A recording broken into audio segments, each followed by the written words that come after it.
केळी हे पीक आम्ही म्हणतो की महाराष्ट्रानं प्रत्येक शेतकऱ्यानं येऊ दे नाही तर नाही येऊ दे त्यांना आपल्या शेतामध्ये बेवड म्हणून तरी करावी. आज बघा व्यापाऱ्याकडे डिमांड आहे, शेतकऱ्याकडे केळी आहे, पण मधली चेन आहे ना ती मिसगाईड करते. आजच्या घडीला 2026 मध्ये आता केळी फायद्याची शेती आहे का? कोविड पर्यंत जर बघितला तर 400, 450, 450 डोक्यावर आठवड्याला. आणि आज तेच कंटेनर 4700, 4900 आठवड्यात. एवढं पोटेन्शियल आहे, एवढं पोटेन्शियल आहे आणि एवढं चालू झाले. अच्छा, डिमांड वाढली आहे. महाराष्ट्र एकटा सुद्धा 100% केळीची सप्लाय चेन डेव्हलप करू शकतो. बरोबर. एकटा आता का पोचत नाही किंवा ही संधी का आली?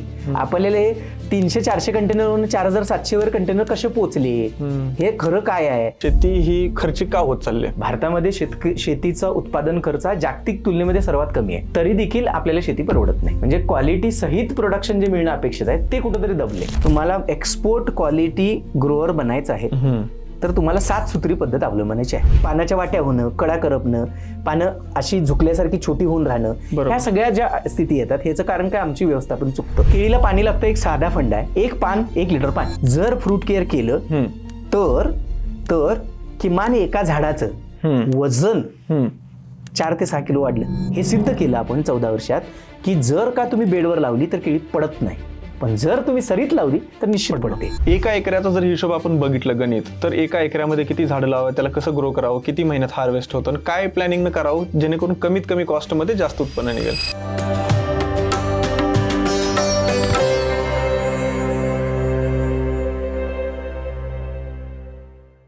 नमस्कार मित्रांनो, मी संतोष जाधव आणि मातीवर्षच्या एक नवीन एपिसोडमध्ये तुमचं सगळ्यांचं स्वागत आहे. केळी हे पीक काय आहे, केळी ह्या पिकाची सप्लाय चेन कशी आहे, जगामध्ये भारत देश आता कुठं आहे, जगामध्ये सगळ्यात जास्त केळीचं उत्पादन कोण घेतं, केळी ही कशी लावायला पाहिजे, त्याची फिजिओलॉजी काय आहे, हे सगळं A to Z ना आपण पूर्णपणे समजून घेणार आहे. खूप मजा येणार आहे आज, कारण आपल्यासोबत आज गेस्टच तसे आहेत. नमस्कार सर. नमस्कार. आज आपल्यासोबत सागर कोपर्डेकर सर आहेत, ज्यांनी खूप वर्ष एक्सपोर्टमध्ये घालवलेले आहेत, इम्पोर्टमध्ये घालवलेले आहेत आणि केळीवरती खूप रिसर्च केलेला आहे. केळीसोबत अजून खूप काही गोष्टींवर रिसर्च केलेला आहे, पण आज स्पेसिफिक आपण केळीवरती बोलणार आहे, एक्सपोर्टवरती बोलणार आहे, सप्लाय चेनवरती बोलणार आहेत.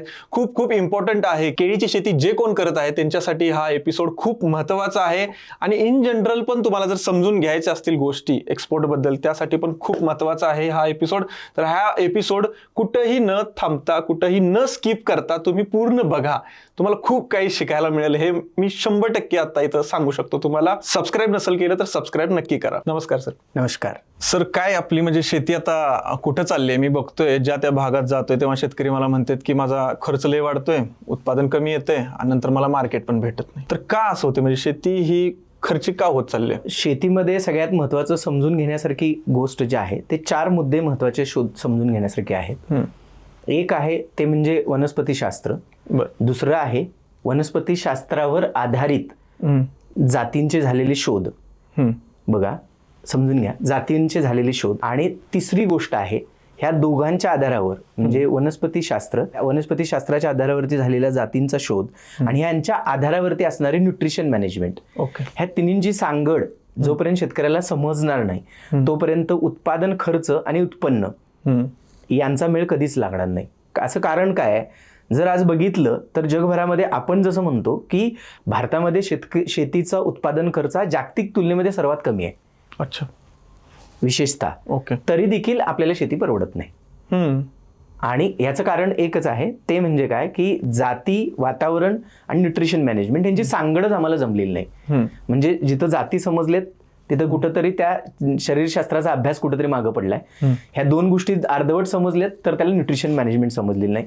आणि मग ह्या 3 गोष्टींची सांगड नाही जमल्यामुळे प्रोडक्शन कॉस्ट आणि प्रोडक्शन विथ क्वालिटी म्हणजे क्वालिटी सहित प्रोडक्शन जे मिळणं अपेक्षित आहे ते कुठंतरी दबले.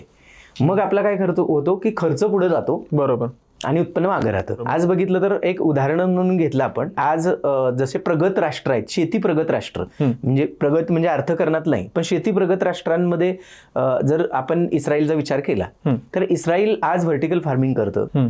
प्रत्येक पिकामध्ये आज व्हर्टिकल फार्मिंगला त्यांनी अचीव्ह केले, कारण कमीत कमी क्षेत्रामध्ये मला जास्तीत जास्त उत्पन्न घेता यावं. टोमॅटो सारखं पीक जर घेतलं तर टोमॅटो सारखं पिकाचं उत्पादन घेतलं, तुलना केली, 160 टनापासून 180 टनापर्यंत ॲव्हरेज ते पोचलेत प्रति एकराला, बरोबर. आणि त्याच्या तुलनेमध्ये आपल्याकडे 30 टन निघता मुश्किल होतं. मग आज या तुलनेला आपण कसं बघतोय, मग त्यांचा प्रोडक्शन कॉस्ट म्हणून बघतोय, प्रोडक्शन क्वांटिटी म्हणून बघतोय का क्वालिटी म्हणून बघतोय, तर ते 160-180 टन नुसतं काढत नाहीयेत, ते 160-180 टन विथ क्वालिटी काढतायत. हा जो मेळ आहे तो आमच्या शेतकऱ्यांचा मिस आहे. म्हणजे आमच्याकडे काय झालं की हे तिन्हींचा एकत्रित मेळ लागेना झालाय. म्हणजे कारणं बघितली तर काय कारण आहे, किमान अज्ञान आहे. बरोबर. अज्ञानाची कारणं अनेक आहेत. म्हणजे त्याला ज्ञान नाही असं मी म्हणत नाही. अज्ञान कोणत्या मार्गाने की त्याला ते उमगलत नाही, मी जे बघतोय ते खरं आहे का, ऐकतोय ते खरं आहे का, आजकाल मी मीडियामध्ये पाहतोय ते खरं आहे. ह्या तिन्हींमध्ये त्यांच्या डोक्यात झालाय कॉम्प्लेक्स. आज त्याला असं कुठंतरी एक्सलरेट करणारं नॉलेज मिळतंय त्याच मीडियावरती ऐकण्यामध्ये. एक माउथ पब्लिसिटीमध्ये एखादा शेतकरी सांगतो मी 80 टन काढलं, 60 टन काढलं, 40 टन काढलं, असं व्हरायबल, आणि मग त्याच्या मागची हिस्ट्री तो बघत नाही. तो काय करतो, त्याच्या मागं आपल्या अपेक्षा स्वप्न जोडतो. अरे माझे 60 टन झालं तर माझ्या कुटुंबाचा हा बॅकलॉग भरून निघेल आणि मी पण ह्यात उडी मारली पाहिजे, आणि मग तो त्यात उडी मारतो. काही जण ईर्षेपोटी उडी मारतात, काही जण न समजून घेताच उडी मारतात, का तर तो उडी मारला तर मला पण मारली पाहिजे. आणि अशा कॉम्प्लेक्स मध्ये आपले आता शेतकरी अडकलेत. तर सगळ्यात पहिला समजून घ्यायला पाहिजे आमच्या भारतात, महाराष्ट्रातल्या स्पेसिफिक म्हणत नाही मी, भारतभरातल्या शेतकऱ्यांनी, की मला ते पीक कळलंय का, मला ते पीक कळवून घ्यायचं आहे का, आणि ते मला पीक कळवून कुठं घेऊन जायचं आहे. या तिन्ही गोष्टी मला समजल्या तर मग हे पीक सोपं आहे. कुठलीही पीक सोपी आहेत. म्हणजे जसं आज प्रत्येक पिकामध्ये आम्ही एक शास्त्र मांडायचा प्रयत्न केलाय. म्हणजे प्रत्येक तज्ज्ञांनी मांडलाय, आम्हीच म्हणत नाही, प्रत्येक तज्ज्ञांनी मांडलाय. शास्त्र काय सांगतं की अवस्था, परिस्थिती, वातावरण आणि आपले एफर्ट्स, ह्या सगळ्यांचा कुठेतरी मेळ लावा, एक चेन बांधा. चेन बांधली जात नाही. मग आपण काय करतो, फॉलो करतो, ब्लाइंड फॉलो करतो किंवा मग फेथ फॉलो करतो. आता ब्लाइंड म्हणजे डोळे झाकूनच, फेथ म्हणजे की माझा विश्वास आहे पण 100% नाही. पण आता ते करतायत तर करू द्या की, मग मलाही केलं पाहिजे की, असं कुठंतरी जे आहे ना, हे कुठं ना कुठंतरी आपल्याला, मला असं वाटतं की सुधारलं पाहिजे.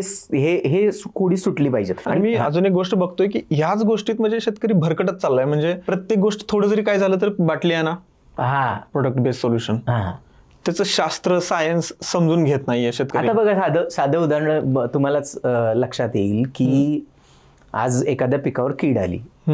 2 फॅक्टर कारणीभूत असतात कीड येण्यामध्ये. एक फॅक्टर असतो, तो फॅक्टर मध्ये म्हणजे की त्या किडीला मिळणारं अन्न.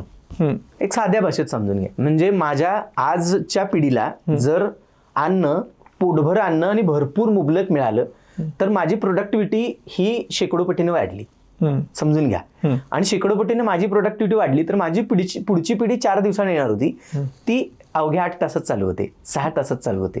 का तर मला मुबलक अन्न मिळालं, माझं पोट भरलं, मी कोशावस्थेत गेलो. मी कोशावस्थेत जाता जाता मी एकतर पुढच्या पतंगाला जन्माला घातलं, पतंगाने अंडी दिली, म्हणजे माझी पुढची पिढी झपाट्यानं वाढली. म्हणजे मला काय मिळालं, पहिला फीड मिळालं. बरोबर. मग मला फीडच नाही मिळालं तर हा शेतकऱ्यांनी समजून घ्यायला पाहिजे की माझ्या शेतामध्ये आळी वाढली आहे, वाढण्याचा पहिला फॅक्टर काय आहे, फीड, म्हणजे तिला मिळालेलं अन्न. जर ती कुपोषणात राहिली तर प्रोडक्टिव्हिटी डाऊन होईल. बरोबर. ती अजून पुढे जाईल, ड्रॅग होईल, पुढे जाईल. एक पहिला झालं फीड, दुसरं वातावरण. एक उदाहरण म्हणून बोलतोय आपण, एक आहे वातावरण. वातावरणाचा काय इफेक्ट झालाय का, या मी 4 दिवसात मी वातावरणात काय बघितलं, काय बदल झाला, कोरडेपणा वाढला का, आर्द्रता वाढली का, याच्या पलीकडे मी पाणी दिलं का जादाचं, का पिकाला पाणी कमी पडलं का, मी न्यूट्रिशन मध्ये काय चेंज केला का पिकाची अवस्थाच बदलली आहे. ह्या कुठे मुद्द्यांचा आहे का माझ्याकडे अभ्यास, मी कुठं माझ्या भिंतीवर चिकटवून ठेवलेत का, बाबा हे आता आज आले का.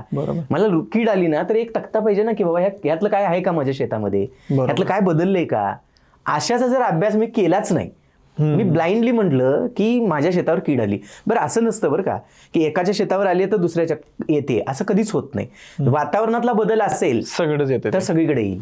म्हणजे मला शिकायला मिळेल की आज वातावरणातला बदल आहे. एका एकराचा जर हिशोब आपण बघितलं गणित, तर एका एकरामध्ये किती झाडं लावावं, त्याला कसं ग्रो करावं, किती महिन्यात हार्वेस्ट होतं, काय प्लॅनिंग करावं जेणेकरून कमीत कमी कॉस्टमध्ये जास्त उत्पन्न निघेल. आम्ही पोलन ॲग्रो म्हणून पोलन किसाननं एक गोष्ट केली. ह्या 14 वर्षात एक सुंदर प्रक्रिया, ह्या संशोधन प्रक्रिया केली. केळीला जर तुम्हाला एक्सपोर्ट क्वालिटी ग्रोअर बनायचं आहे तर तुम्हाला 7 सूत्री पद्धत अवलंबनायची आहे. त्याला आम्ही 7 सूत्री म्हणतो. 7 सूत्र काय आहेत. पहिलं सूत्र, योग्य अंतर. भारतावरती ज्या पद्धतीची लाईटनिंग होते, म्हणजे विषुववृत्तापासून भारत जितक्या अंतरावर आहे त्या अंतर बघितलं, खांद्यापासून म्हणजे आपल्या कानापर्यंतची लाईट येते. सकाळी खांद्यापासून सुरू होते, दुपारी कानापर्यंत जाते आणि परत खांद्यावर येते आणि सूर्यास्त होतं. म्हणजे डिग्री 81 ते 189 ह्या डिग्रीत लाईट येते. ह्या डिग्रीला केळी हे पीक सर्व्हाइव्ह करायचं असेल, हाय लाईट झोनमध्ये आणायचं असेल आणि चांगलं निरोगी पिकायचं असेल तर त्याला आमच्या देशाच्या वातावरणानुसार 35 स्क्वेअर फीट जागा एका झाडाला लागते. 7x5 जास्तीत जास्त 6x6. अगदीच डोंगराजवळचा एरिया आणि हलकी जमीन असेल तर 6x5. म्हणजे 30 ते 35 स्क्वेअर फीट जाग्याच्या आजूबाजूला आपण जर केळी केली तर सर्वोत्कृष्ट केळी आपल्या भारतामध्ये कुठेही येते. पहिलं सूत्र. दुसरं सूत्र, बेडशिवाय केळी लावू नये. आम्ही दाव्यानं सांगतो शेतकऱ्यांना की बेडवर लावा. भीती आहे शेतकऱ्यांची, केळी बेडवर लावली पडू शकते. कारण सायकोलॉजी आहे ना की बेडवर आधीच आम्ही ऊसाचं पीक बघून, बरोबर, आमची सायकोलॉजी सरळ आहे, उंच गोष्ट जर हवा आली तर पडेल. म्हणजे केळीसारखं पीक एवढं उंच येते ते आणि बेडवर लावा हाय म्हणतात तर ते लवकर पडेल. त्यापेक्षा चारीत कोंबू, चारीत माती लावू, सपोर्ट देऊ. फिजिओलॉजीच्या हिशोबाप्रमाणे ट्युबरिक क्रॉप ही ऑक्सिजनच्या झोनमध्येच सर्व्हाइव्ह होतात आणि सॉइल सरफेसलाच ऑक्सिजन असतो. डीप सॉइलमध्ये ऑक्सिजन नसतो.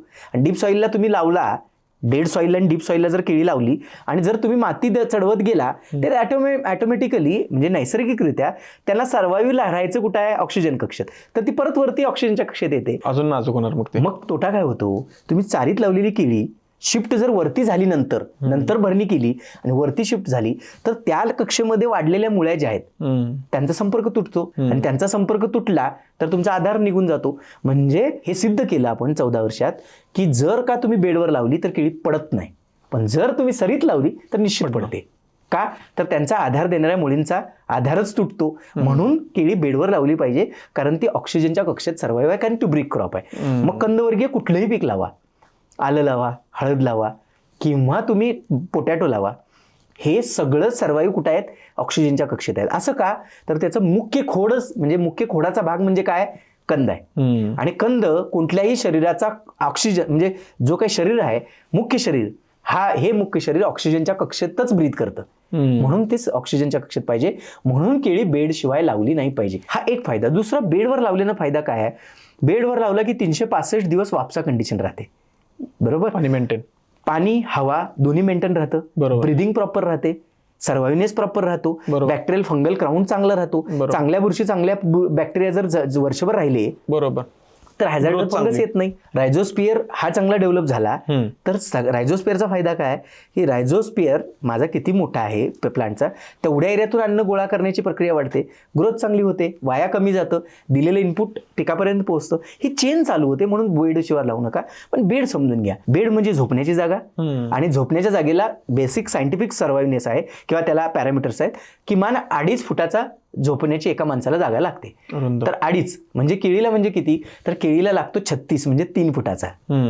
3 फूट रुंद, काळी जमीन असेल तर 18 इंच उंच म्हणजे 1.5 फुटाचा उंच, हा केळीची रिक्वायरमेंट आहे. या बेडमध्ये जर तुम्ही केळीला बेड लावला तर त्याच्यामध्ये मुळांची स्ट्रक्चरल मल्चिंगची गरज आहे का त्याच्यावर? हा, मल्चिंग केलं तर सर्वोत्कृष्ट आहे. 2 ट्रिपची साईडनं ते तर असणार आहे 7 सुत्री मधलं. तर आम्ही काय म्हणतो, हा बेड असाच का, मग आम्ही एवढा का करू शकत नाही, 1 फुटाचा का नाही, 18 इंचाचा म्हणजे 18 इंचाचा का नाही, 22 इंचाचा का नाही. क्रमशः प्रत्येक पिकामध्ये बेडची साईज का बदलते, कारण ह्याचा रूट झोन वेगळा आहे. केळी या पिकाला 3 प्रकारच्या मुळे आहेत. एक फीडर रूट आहेत, दुसरे रनर रूट्स आहेत आणि तिसरे ब्रीदिंग रूट्स आहेत, एरल रूट्स म्हणतात त्याला. हे तिन्ही मुळांची कामं वेगळी आहेत. रनर रूट्स काय करतात, आधार द्यायचं काम करतात. 7 फूट ते 11 फूट लांब जातात, बरोबर. आणि हे पहिले 47 दिवसात येतात. म्हणून या 47 दिवसामध्ये जर त्यांची वाढ व्हायची असेल मग मला तसा बेड पाहिजे, कारण 12 फुटाचा बेड आहे, मध्य भागावर लावला तर दोन्हीकडे माझ्याकडे जागा किती राहिली, 6 इंच. आणि 6 इंचच आमच्या केळीची मुळी वाढत आली तर ग्रॅव्हिटीचा परत दुसरा रूल लागू होतो. ग्रॅव्हिटी काय म्हणते, 1 इंच मुळी बाजूला वाढली की अर्धा इंच ग्रॅव्हिटी त्याला खाली ओढते आणि मग ती खाली उतरते अर्धा इंच. मग 6 इंच जाता जाता ती मुळी किती खाली उतरेल, म्हणजे किती उतरेल, तर 6 इंचाला म्हणजे 3 इंच उतरेल. मग 3 इंच उतरल्यानंतर पुढे बेड नाही आहे ना, बेड संपला. मग ती पुढे बेड मुळी जाईल कशी, जाणार नाही. म्हणून आम्ही काय म्हटलं की मला बेड लागेल केळीला 36 इंचाचा. 36 इंचाचा जर बेड असेल तर मला 18 इंच पिच मिळालं. ग्रोथ पिच किती मिळालं, 18 इंच मिळालं. 18 इंच ग्रोथ पिच वरती केळीची रनर रूट्स वाढली, 9 इंच खाली जाते. तिथनं तुमचा बेड संपायला चालू होतो आणि माती लागायला चालू होते. बरोबर. म्हणजे ती मुळी जमिनीत पास होते आणि मग ते 11 फूट जाते. म्हणून बेड पाहिजे. हे जर चारीत लावलं, दोन्ही बाजूला लॅटरल टाकली, पाणी बेड ट्युबरवर उभा राहतं. ट्युबरवर उभा राहिलं तर बेड टू बेड मुळी वाढतच नाही, कारण दोन्ही बाजूला पाणी उभा आहे. मग मुळी बेड टू बेड न वाढता काय होते, चारी चुचारी वाढते. मग त्याला 7 मुळ्या येतात. पैकी 3च मुळ्या आल्या, बाकीच्या 2 आल्या नाही, किंवा 2च आल्या, 3 मुळ्या आल्याच नाहीत. मग झाडाला गोल फिरणारं वादळ आलं की झाड कोडमडून पडतं. सपोर्टच नाही. सर्वाइव्हनेस आणि रनर ग्रोथ यासाठी बेडवर पाहिजे. आणि बेडची साईज 18 इंच उंच काळ्या मातीत, हलक्या मातीत 12 इंच, अत्यंत वालुमय माती असेल तर 9 इंच. हे दुसरं सूत्र आहे. तिसरं सूत्र आहे, ड्रीप शिवार केळी लावू नका, आणि डबल ड्रीप शिवार तर अजिबात लावू नका. आम्ही ठोसून सांगतो. डबल ड्रीप का, तर केळी हे पाणी जास्त घेतं म्हणून डबल ड्रीप नाही. तुलना जर केली तर उसापेक्षा केळीला पाणी कमी लागतं, भाजीपेक्षा पाल्यापेक्षा केळीला पाणी कमी लागतं. आता तुम्ही म्हणाल केळी या पिकाचं पान मोठं, केळी या पिकाचं पान जरी मोठं असलं तरी प्लांट पॉप्युलेशन कमी आहे. बरोबर. प्लांटची पॉप्युलेशन कमी आहे. पॉप्युलेशन कमी असल्यामुळे 1 एकरामध्ये एका झाडाला दिवसभरामध्ये पाणी किती लागतं, तर सर्वात मोठ्या झाडाला जे सगळं 100% वाढ झाली आहे, त्या 100% वाढलेल्या झाडाला सुद्धा पाणी किती लागतं, तर सर्वात जास्त पाणी लागतं 32 लिटर. आणि कधी लागतं, उन्हाळ्यात. 32 लिटर पाणी गुणिले जर 7x5 लावली तर 1380 झाडं, तर मला किती पाणी लागणार आहे, तर जास्तीत जास्त मला 40-45 हजार लिटर हायेस्ट पाणी लागतं. 40-45 हजार लिटर पाणी जर म्हटलं, आम्ही जर डबल लॅटरल आणि जर 2 लिटरचा ड्रिपर टाकला तर किती तास, विचार कॅल्क्युलेशन करून बघा. तर 1 एकरामध्ये जास्तीत जास्त आम्हाला 1.25 तास पाणी लागतं. पण हे मग भाजीपाल्यात आहे का, तर भाजीपाल्यात डेली तुम्हाला 1.5 तास पाणी लागतं, 2-2 तास लागतं. हेच ऊसासारख्या पिकाला तुम्हाला दररोज 2 तास पाणी ते 2.5-3 तास पाण्यापर्यंत जावं लागतं, म्हणजे तुलनेनं पाणी कमी लागतं. दुसरी गोष्ट, जर मला डबल ड्रीप का पाहिजे, डबल ड्रीप पाहिजे डिस्ट्रीब्युशनसाठी. पाणी आणि खत डिस्ट्रीब्युशन. पाणी डिस्ट्रीब्युशन केल्यामुळं माझ्या ज्या रनर रूट्स आहेत ह्या दोन्ही बाजूला डिस्ट्रीब्युट झाल्या, त्यामुळे झाडाचा तोल गेला नाही. बरोबर. त्याला मी काय म्हणतो, ग्रोथ पोल म्हणतो. ग्रोथ पोल म्हणजे काय, की जर का दोन्ही बाजूला ड्रीप असतील तर झाड सरळ वाढतं, कारण मुळ्यात दोन्ही बाजूला आहेत. जर एका बाजूला असतील तर पाण्यासाठी आणि आधारासाठी मुळ्या पाण्याकडच्या बाजूला येतात आणि झाडाचा पोल डिस्ट्रॉय होतो. पोल म्हणजे सरळ सूर्याच्या दिशेने वर जाण्याऐवजी झाड पाण्याच्या दृष्टीने झुकतं आणि मग तिरकी वाढते. आणि तिरकी एकदा ग्रोथ झाली की तिकडच वेन होते, आणि वेन झाली की मग त्याला आधार द्यावा लागतो. आधार द्यायचा म्हटलं की आज काठीचा आधार द्यायचा झालं की 32,000 खर्च आहे, पट्टींचा आधार द्यायचं झालं की 34,000 खर्च आहे, त्यापेक्षा डबल ड्रीप टाकायला 9,000चा खर्च आहे. सोपं काय, डबल ड्रीप. आणि कामं सोपी सुलभ झाली. आणि आज हे भारतानं स्वीकारलं. आणि मी आज 14 वर्षातली शेवटची 6 वर्षे आज हे ओरडून सांगतो, भारतानं स्वीकारलं. आज पट्टी, आधार हे सगळं गायब झालं, आणि 12-12 फूट वाढणाऱ्या केळीचं पण गायब झालं. याचं मग होऊ शकतं का, तर हे प्रूव्ह झाले की आता डबल ड्रीपवर केळी केली की आता केळी पडत नाही. 4थं सूत्र आहे की केळीला जर higher yield with quality export दर्जा पिकवायचा असेल तर वयमानानुसार म्हणजे अवस्थानुसार अन्न व्यवस्थापन, न्यूट्रिशन मॅनेजमेंट करा. केळीला काय लागतं, एका पिकाला, एका झाडाला जर मला 40 किलोची रास द्यायची आहे, 35 ते 40 किलोची रास द्यायची आहे, तर एका झाडाला 90 ग्रॅम फॉस्फेट, 210 ग्रॅम नायट्रोजन आणि 380 ग्रॅम पोटॅशियम लागतो एका टायमाला. 42 ग्रॅम कॅल्शियम, 17 ग्रॅम मॅग्नेशियम आणि 64 मिलीग्रॅम म्हणजे सल्फर लागतो. ही माझी मायक्रो सेकंडरी म्हणजे मेजर न्यूट्रिएंट्स सेकंडरीची रिक्वायरमेंट आहे. मायक्रोची काय रिक्वायरमेंट आहे, micro nutrients has a nutrition 62% काम करतात, आणि ग्रोथ एलिमेंट्स, ट्रिगर एजंट आणि रेग्युलेटर म्हणून 38% काम करतात. म्हणून मला त्याची रिक्वायरमेंट काय आहे, ॲज अ बनाना, केळी म्हणून काय त्याची रिक्वायरमेंट आहे, तर केळी म्हणून त्याची रिक्वायरमेंट आहे एव्हरी 22 डेज. प्रत्येक 22 दिवसाला मला छोटी क्वांटिटी पाहिजे, पहिल्या प्लांटेशन टू हार्वेस्टिंग पर्यंत. पण मग मला ग्रोथ टाइम मध्ये जादा पाहिजे, कारण मला ग्रोथला जास्त सपोर्ट पाहिजे, मायक्रोन्युट्रिएंट्स. तर तसंच मला वेन झाल्यानंतर सुद्धा पाहिजे बॅलन्ससाठी. आता वेन झाल्यानंतर मायक्रोन्युट्रिएंट कशाला काम करतात, अवस्थानुसार कसे कसे काम करतात, तर परत 6 अवस्था केळीच्या कुठल्या, पहिली येते पहिली नर्सरी काय आहे? नर्सरी म्हणजे काय? रोप आलं कुठल्याही वनस्पतीचं, तुम्ही आता ह्याच्यामध्ये अशा मुलाखती घ्याल, तुम्हाला लक्षात येईल की कुठलीही गोष्ट तुम्ही तुमच्या शेतात आणताय त्यावेळी ती दुसऱ्या प्रांतात येते, पर प्रांतातनं किंवा पर विभागातनं किंवा पर झोन मधनं येते, कुठनं पण येते. ती तुमच्या एरियात आल्यानंतर एकतर त्याची नर्सरी व्यवस्था पण डिस्ट्रॉय होतं. म्हणजे तिथं तो समूहामध्ये आहे, कंट्रोल एन्व्हायरमेंटमध्ये आहे, इथं आल्यानंतर एन्व्हायरमेंट कंट्रोल नाही आहे, अचानक उघड्यावर आहे.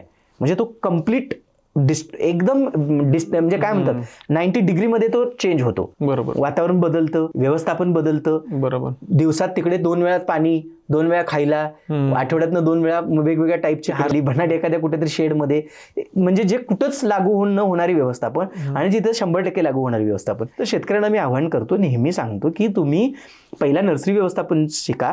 कारण नर्सरी व्यवस्थापनामध्ये प्लांट बाल्यावस्थेमध्ये जेनेटिकल प्रभावामध्ये असतो, म्हणजे गोत्र प्रभावामध्ये असतो. त्याच्या गोत्रावरती सप्रेशन येऊ नये. ते जर जेनेटिकल सप्रेशन मुवमेंट जर आली तर प्लांट कुपोषित होतात आणि त्याचा गोत्र डिस्ट्रॉय व्हायला चालू होतो आणि तो सप्रेस होतो. आणि तो सप्रेस झाला की तुम्हाला हाय यील्डला कधीही ग्रोथ मिळणार नाही. त्यासाठी नर्सरी व्यवस्थापन घ्या आणि सर्वाईव्ह. कशाचा सर्वाईव्ह? एक तर पहिला जेनेटिकल सर्वाईव्ह आणि एक तर एन्व्हायरमेंटल सर्वाईव्ह. ह्या 2 गोष्टी साध्य करा. म्हणून काय करावं, कुठलीही वनस्पती आणली, स्पेशली केळी आणली, तर आम्ही सांगतो की 10x10 1000 रोपं, 1 एकराची रोपं 1360, 10x10 100 स्क्वेअर फीट जागा, 100 स्क्वेअर फीट जागावरती रोपं ठेवा. ते जागा उकरून घ्या कुदळीने, साईडनं चर काढा. उकरायचं ह्यासाठी की जादा होणारं पाणी तो ऍब्सॉर्ब करेल. खुली माती आहे, माती काढून घेईल तर खालच्या कोकोपीटामध्ये पाणी साचणार नाही आणि वापसा राहील नेहमी. तर मुळं खाली बघतील, कारण हवा खाली आहे, पाणी खाली आहे, तरच खाली राहणार.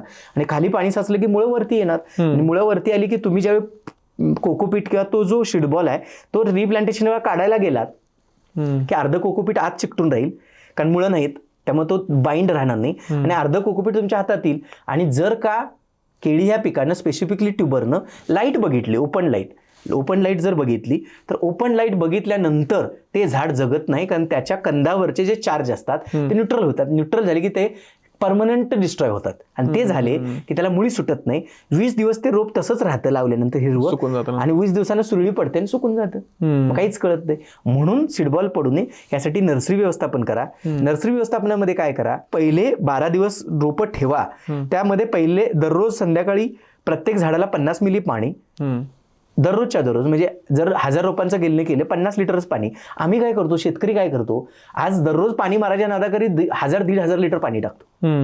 म्हणजे तुम्ही पाणी दिलं नाही, त्याला आंघोळ घातली, तिथलं ह्युमिडिटी वाढवून टाकली. तीच ह्युमिडिटी दुसऱ्या दिवशी उन्हामध्ये काय करते, इव्हॉपरेशन करते. इव्हॉपरेशन झालं की तिथलं टेम्परेचर वाढलं, बॉइल्ड करते. म्हणजे दुहेरी मार आहे, पाण्याचा पण मार आहे आणि बॉइल होण्याचा म्हणजे स्टीमचा पण मार आहे. त्यातनं रोपं काय होतात की पानं वाकडी तिकडी होणं, पानाच्या वाट्या होणं, कडा करपणं, पानं अशी झुकल्यासारखी छोटी होऊन राहणं, ह्या सगळ्या ज्या स्थिती येतात ह्याचं कारण काय, आमची व्यवस्थापन चुकतं. म्हणून संध्याकाळी 4 नंतर रोजच्या रोज, उन्हाळा पावसाळा हिवाळा, पाणी गरजेप्रमाणे दररोज केलं. उन्हाळा असेल आणि हिवाळा असेल तर 50 मिली, पावसाळा असेल तर गरजेप्रमाणे रोजच्या रोज पाणी द्या. रोजच्या रोज संध्याकाळी 15 लिटर पाण्यातनं 13-40-13 थोडंसं मायक्रोन्यूट्रिएंट मिक्सचर आणि त्याच्याबरोबर एखादं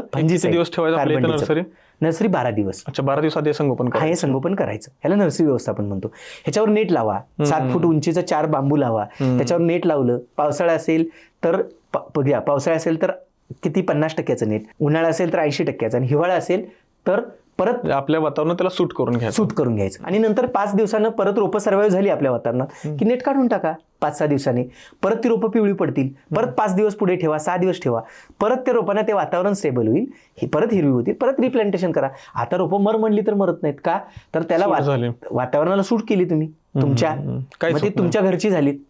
बरोबर आहे की नाही? मग ती तुम्ही रिप्लांटेशन करा. आता डेट रेट कमी झाला, एक्सप्रेशन रेट वाढला आणि सप्रेशन रेट कमी झाला. रोपं लावल्यानंतर 20 दिवस पहिले, त्याला आम्ही म्हणतो जेनेटिकल इम्प्रेशन कालावधी. ह्या वेळेला प्रत्येक वनस्पती काय करत असते, प्लांटेशन, मिनरल प्लांटेशन आणि मीडिया प्लांटेशन हे 2 टाईपचं असतं.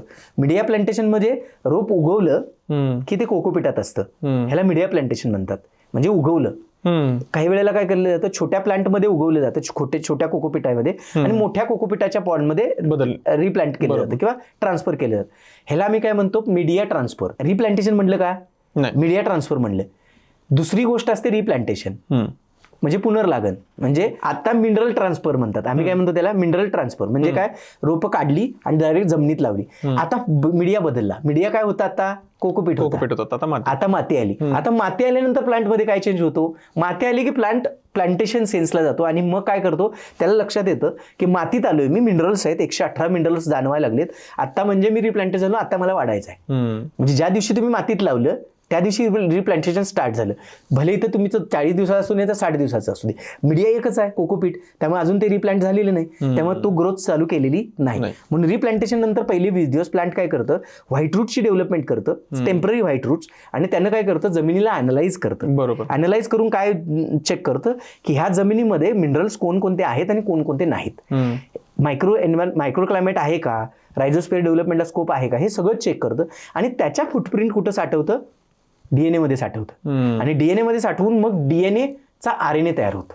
आता डीएनए मध्ये जेव्हा साठवलं जातं त्यावेळी डीएनए जर ह्या शेतामध्ये जर सगळे एलिमेंट असतील तर तो प्लांट काय त्याच्यात काय साठवतो की ह्यांच्या शेतात सगळं आहे, म्हणजे आता मला काय करावं लागेल, हायर ग्रोथ साठी जायचं आहे. मग तो काय करतो, आपल्या डीएनएला इम्प्रेस करतो आणि इम्प्रेस करून हायर इल्ड साठी तयार करतो. आणि त्याच्यातून हायर इल्डचे डीएनए आरएनए तयार होतात. आणि मग प्लांट वर्षभर पळतो, मोठे घड येतात, सगळं हायर इल्ड मिळतं.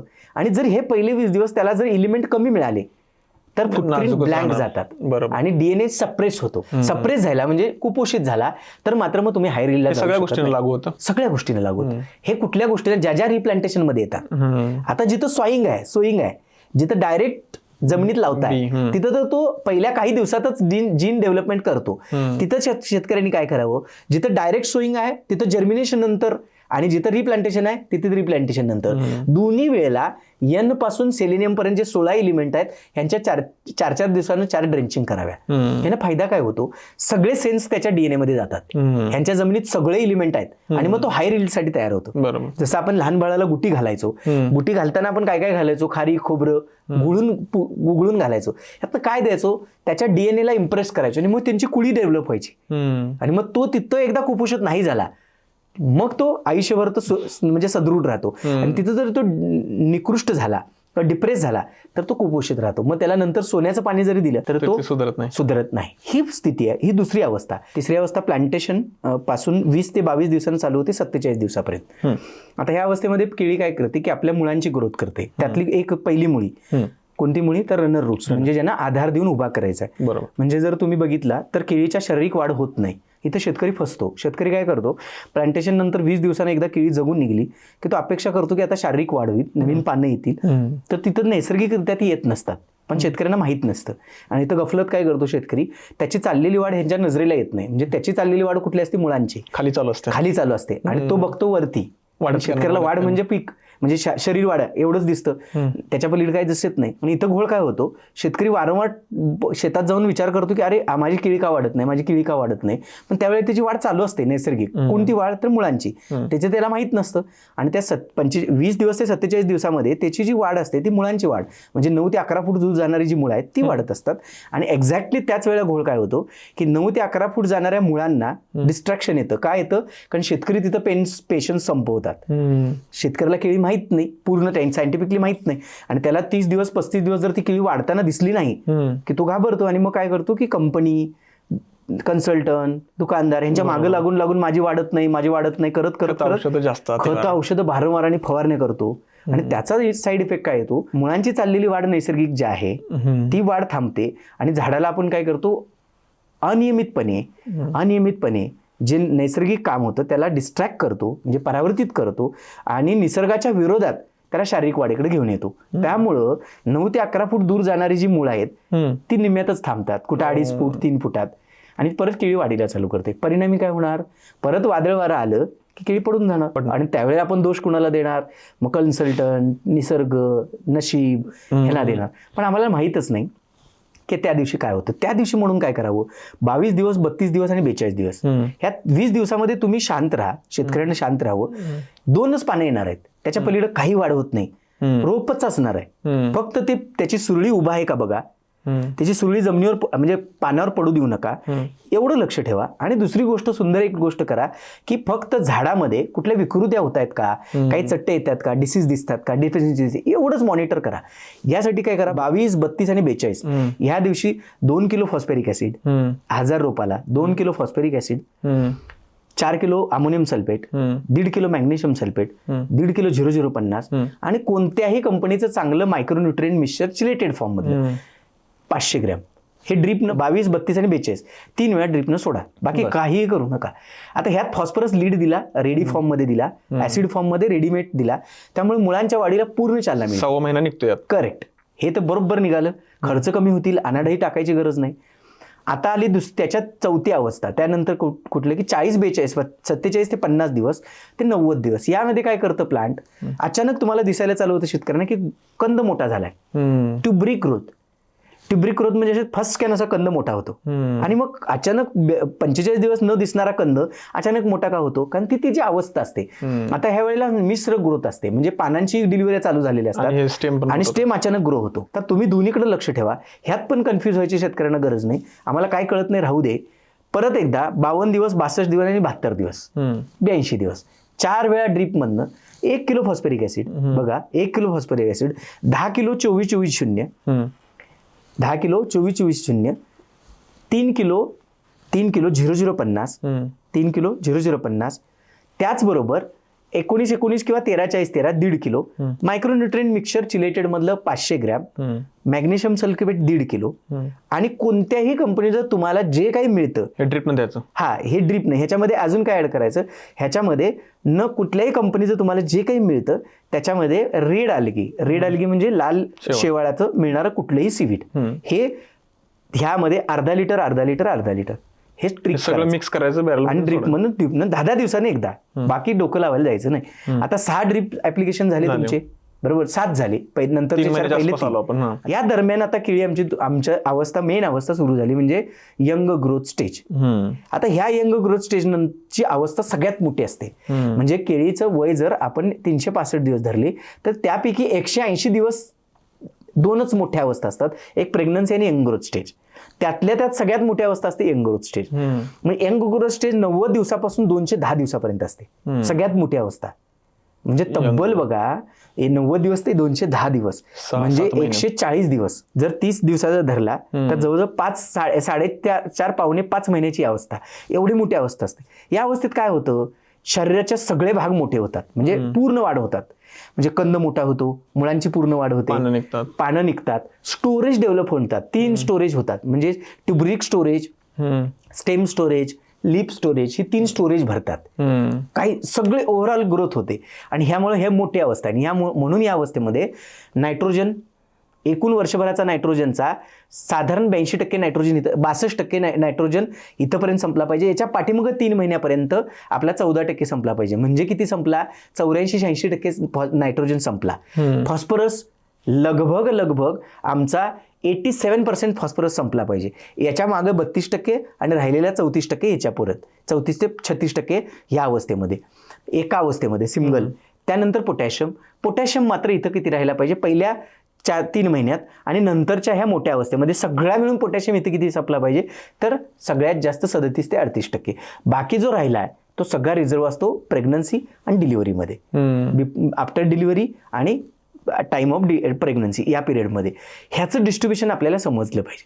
हे न्यूट्रिशन डिस्ट्रीब्युशन संपलं तर प्रत्येक अवस्था नैसर्गिक सुलभरित्या पुढे जाते, निवांत जाते. आणि हिथं जर गोल झाला तर शेतकरी अंदाज पंच धागोदर्श काही सोडत राहतो आणि कितीही सोडत राहतो, अति होतं किंवा डिस्ट्रॅक्शन होतं. कदाचित ते योग्य पण असेल, त्याने बेरीज पण मारलेली असेल वर्षाची, पण अवस्था आहे आणि गरज नाही आणि तुम्ही सोडताय, मग काय होईल, डिस्ट्रॅक्शन होईल, डिसऑर्डर येतील, डिसऑर्डरची पुढची अवस्था येईल, डेफिशियन्सी येतील, डेफिशियन्सीची त्याच्या पुढच्या अवस्थेत डिसीज येतील, चेन डेव्हलप होईल, अनैसर्गिक चेन डेव्हलप होईल. आणि अनैसर्गिक चेन डेव्हलप होऊ नये म्हणून आपल्याला काय केलं पाहिजे, या अवस्थेनुसार आपल्याला मॅक्सिमम न्यूट्रिशन इथं संपवले पाहिजे. मग कसे, शेतकऱ्यांनी बजेटमध्ये पण शेती पिकवली पाहिजे केळी, मग ती बजेट पण आपल्याला सांभाळायचं आहे. कारण केळी म्हणजे काय भाजीपाला नाहीये, केळी म्हणजे काय द्राक्ष नाही, डाळिंब नाहीये, त्याचं बजेट पण ठरलेलं आहे. आपण म्हणतो की ते बजेट पण काय आहे त्याचा विचार केला पाहिजे. त्या बजेटमध्ये जर केळी बसवायची असेल तर मग आपल्याला हे काम केलं पाहिजे की बजेट काय आहे की आपल्याला आपल्या बजेटमध्ये आपण 3 बेसल डोस केलेच पाहिजे. कोणत्या महिन्यात? बेसल डोसचे तीन अवस्था म्हणजे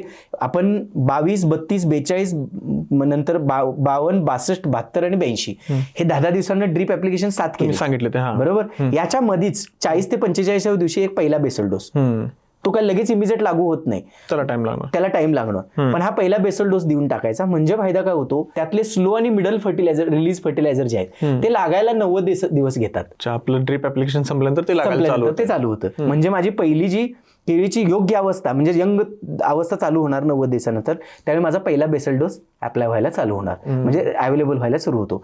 त्यानंतर 140 ते 160 दिवस दुसरा बेसल डोस, आणि त्यानंतर टाइम ऑफ डिलिव्हरीच्या अगोदर 1 महिना म्हणजे प्रेग्नन्सी तिसरा बेसल डोस. काय काय टाकायचं? 40-45 दिवसामध्ये जे मी तुम्हाला सांगितलं अवस्थानुसार की आपल्याला NPK जसा संपवायचा आहे त्याचा कॉम्बो बनवा. मग त्याच्यामध्ये तुम्हाला जे अवेलेबल आहे, मग DAP असेल तर DAP मध्ये माझ्याकडे मला माहित पाहिजे DAP मिडल रिलीज फर्टिलायझर आहे, 10-26-26 मिडल रिलीज फर्टिलायझर आहे, 24-24 दिवस 0 फास्ट रिलीज फर्टिलायझर आहे, 19-19 फास्ट रिलीज फर्टिलायझर आहे, 15-15-15 फास्ट रिलीज फर्टिलायझर, अशी जी 3 प्रकारची खतं येतात मिडल, स्लो आणि फास्ट रिलीज फर्टिलायझर, ही मला कशी द्यायची आहेत. माझा बेसल डोस आहे. बेसल डोस कुठल्या पिकाला, केळीला का भाजीपाला, कुठल्याही असू शकतो. मग मी परत दुसरा कधी देणार आहे तर 1.5 महिन्यानं देणार आहे किंवा 2 महिन्यानं. तर मला चेन अशी लावायची आहे, मग 2 महिने टिकणार आहे तर slow release fertiliser 60%, middle release fertiliser माझ्याकडे 30% आणि 10% फास्ट रिलीज फर्टिलायझर. याचा कोंबो दिला की मग बरोबर एक संपते दुसरं चालू होते, दुसरं संपते तिसरं चालू होते, तर दुसरा डोस येतोय. ह्याला म्हणतात इंटिग्रेटेड न्यूट्रिशन मॅनेजमेंट. हे जमलं पाहिजे, मी काय टाकतोय, कधी टाकतोय आणि किती दिवसासाठी टाकतोय, हे जर कळलं तर मग मला हे चेन बसवता येते. फास्ट घेतो. त्यानंतर 190 दिवसानंतर 210 दिवसापर्यंत ही अवस्था चालते. ह्या अवस्थेमध्ये आपण NPK बऱ्यापैकी संपवून घेतलं, मॅक्सिमम संपवून घेतलं. 3 बेसल डोस जवळजवळ इथं संपवले. एक तर डिलिव्हरीच्या तोंडापर्यंत शेवटचा डोस आणि मेन डोस 2 डोस ह्याच्यामध्ये गेले. आता चालू होते प्रेग्नन्सी. प्रेग्नन्सीमध्ये एकच काळजी घ्या, प्रेग्नन्सीमध्ये शेतकऱ्यांनी एक काळजी घ्यायला पाहिजे की पाण्यावर लक्ष ठेवलं पाहिजे. कारण प्रेग्नन्सी टाइम मध्ये जर पाणी व्यवस्थापन डिगमगलं, कोका बाहेर नाही तिथे डिलिव्हरी म्हणतो आपण. प्रेग्नन्सी म्हणजे काय की बुंदा मोठा होणं आणि बर्डची निर्मिती होणं, बर्ड इनिशिएशन फॉर्म म्हणतात. ही साधारणतः कधी सुरू होते तर टाइम ऑफ प्रेग्नन्सी कधी येते की हंगामानुसार येते. म्हणजे बघा, उन्हाळ्यात केळी लावलेली असेल तर 22व्या पानावर येते, 18व्या पानावर येते. पावसाळ्यात केळी लावलेली असेल तर 22 ते 24 पानावर येते, आणि जर हिवाळ्यात केळी लावलेली असेल तर 26 ते 28व्या पानावर येते. ह्याला प्रेग्नन्सी म्हणतात. आणि त्यानंतर प्रेग्नन्सी नंतर सुद्धा 6-8 पाने येतात आणि मग डिलिव्हरी होते. ह्या प्रेग्नन्सीमध्ये काय होत असतं, बर्डचा प्रवास होत असतो. म्हणजे बुंद्यामध्ये तयार झालेली बर्ड ही वरच्या शेंड्यापर्यंत येत असते.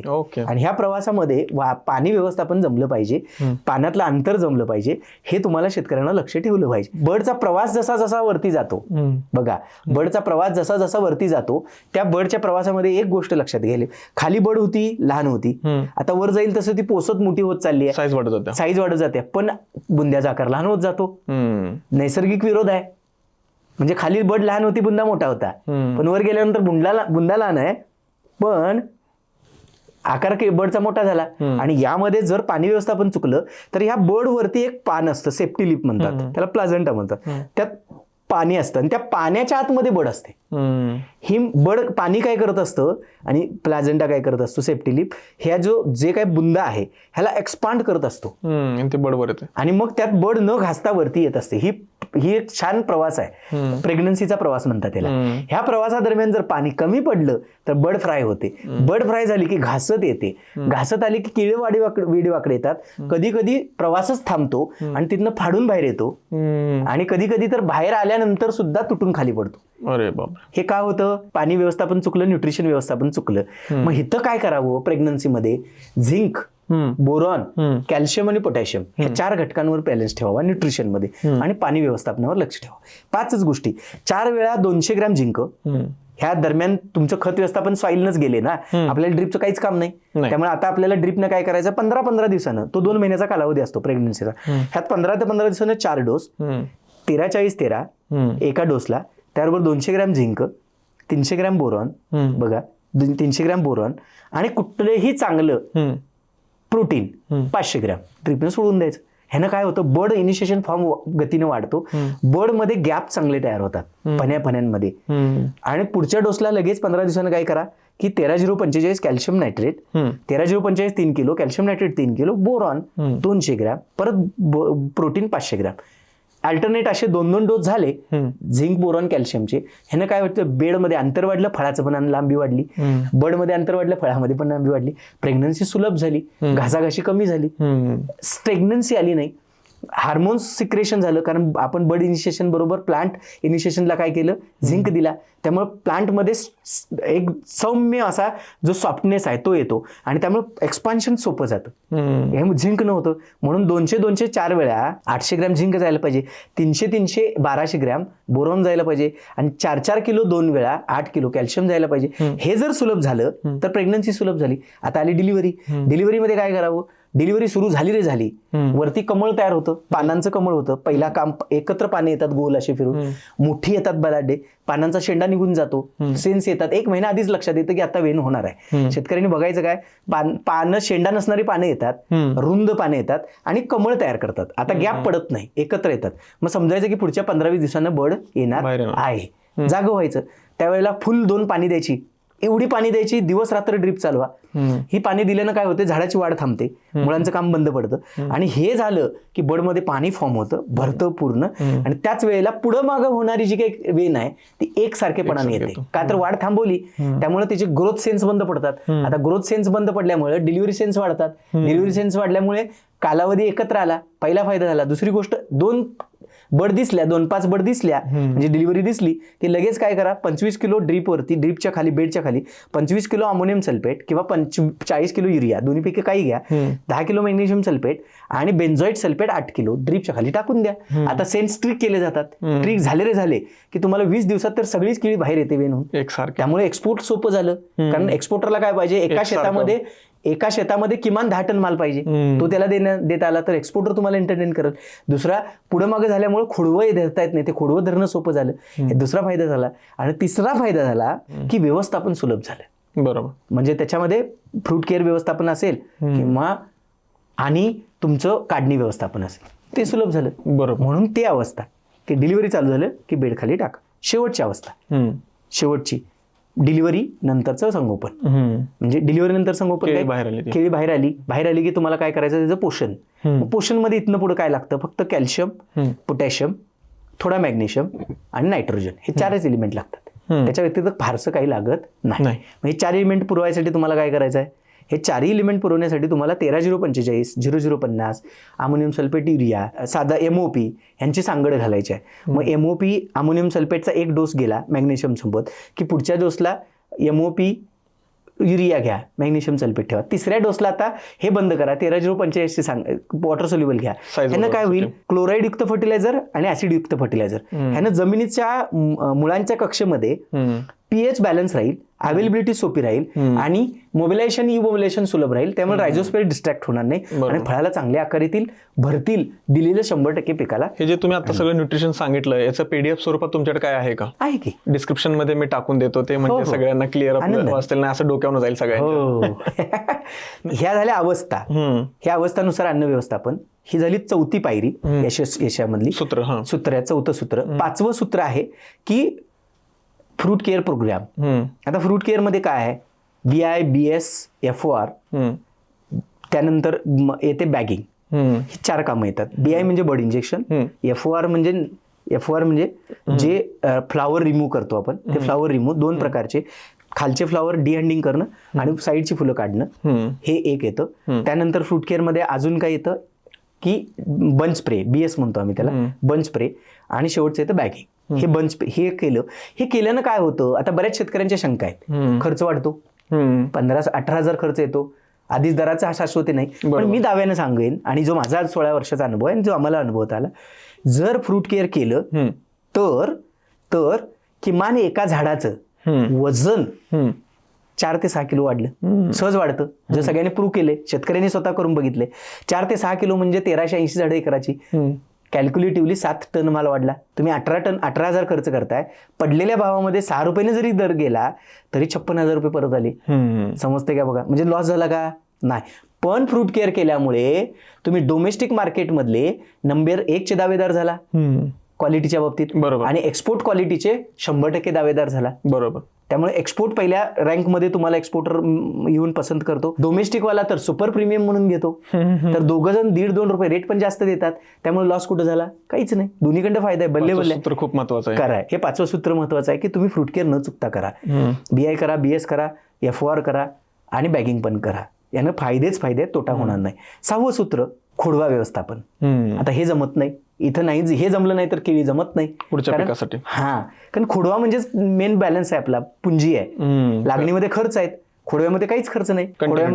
खोडव्यामध्ये प्लांटेशन नाही, काहीही नाही, आणि सगळ्यात मोठा टाइम वाचतो. खोडवा तुमचा 7.5 महिन्यात काढणीला येतो, लागण काढणीला यायला 10.5 महिने लावते. तर हे सूत्र सगळ्यात महत्वाचं आहे. त्यासाठी खोडवा व्यवस्थापनामध्ये शिकलं पाहिजे. एक वेळ हार्वेस्टिंग, एक वेळात सिलेक्शन, आणि मदर, सिस्टर आणि डॉटर हे 3 सूत्रीय केळीचं सूत्र असतं. 3 सूत्रीय केळी आहे. म्हणजे केळीच्या प्लांटेशन नंतर पहिल्या 3-4 महिन्यात जी पिल्ले येतात, साईडची सकर्स येतात, पहिली पिल्लं जी पहिल्या 3-4 महिन्यात येतात त्याला डॉटर म्हणतात, त्याला सिस्टर म्हणतात.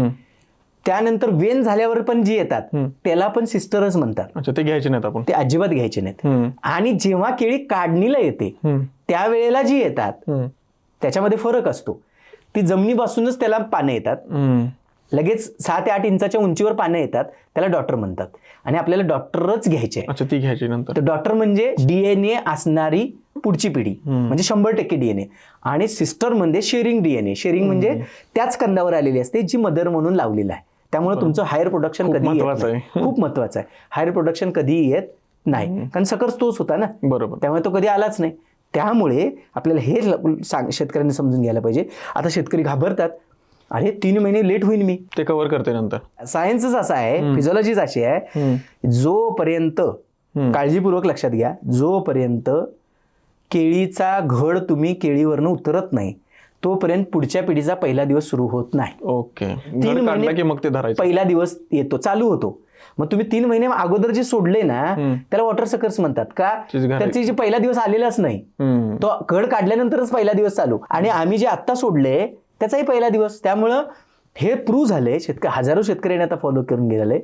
काढणीनंतर सोडलेली खोडवं आणि वेन नंतर सोडलेलं खोडवं हे दोन्ही एका आठवड्यात काढणीला येतात. मग 3 महिने पोषण करत बसता का? काहीच उपयोग नाही. पण लॉस मात्र करून घेता. काय?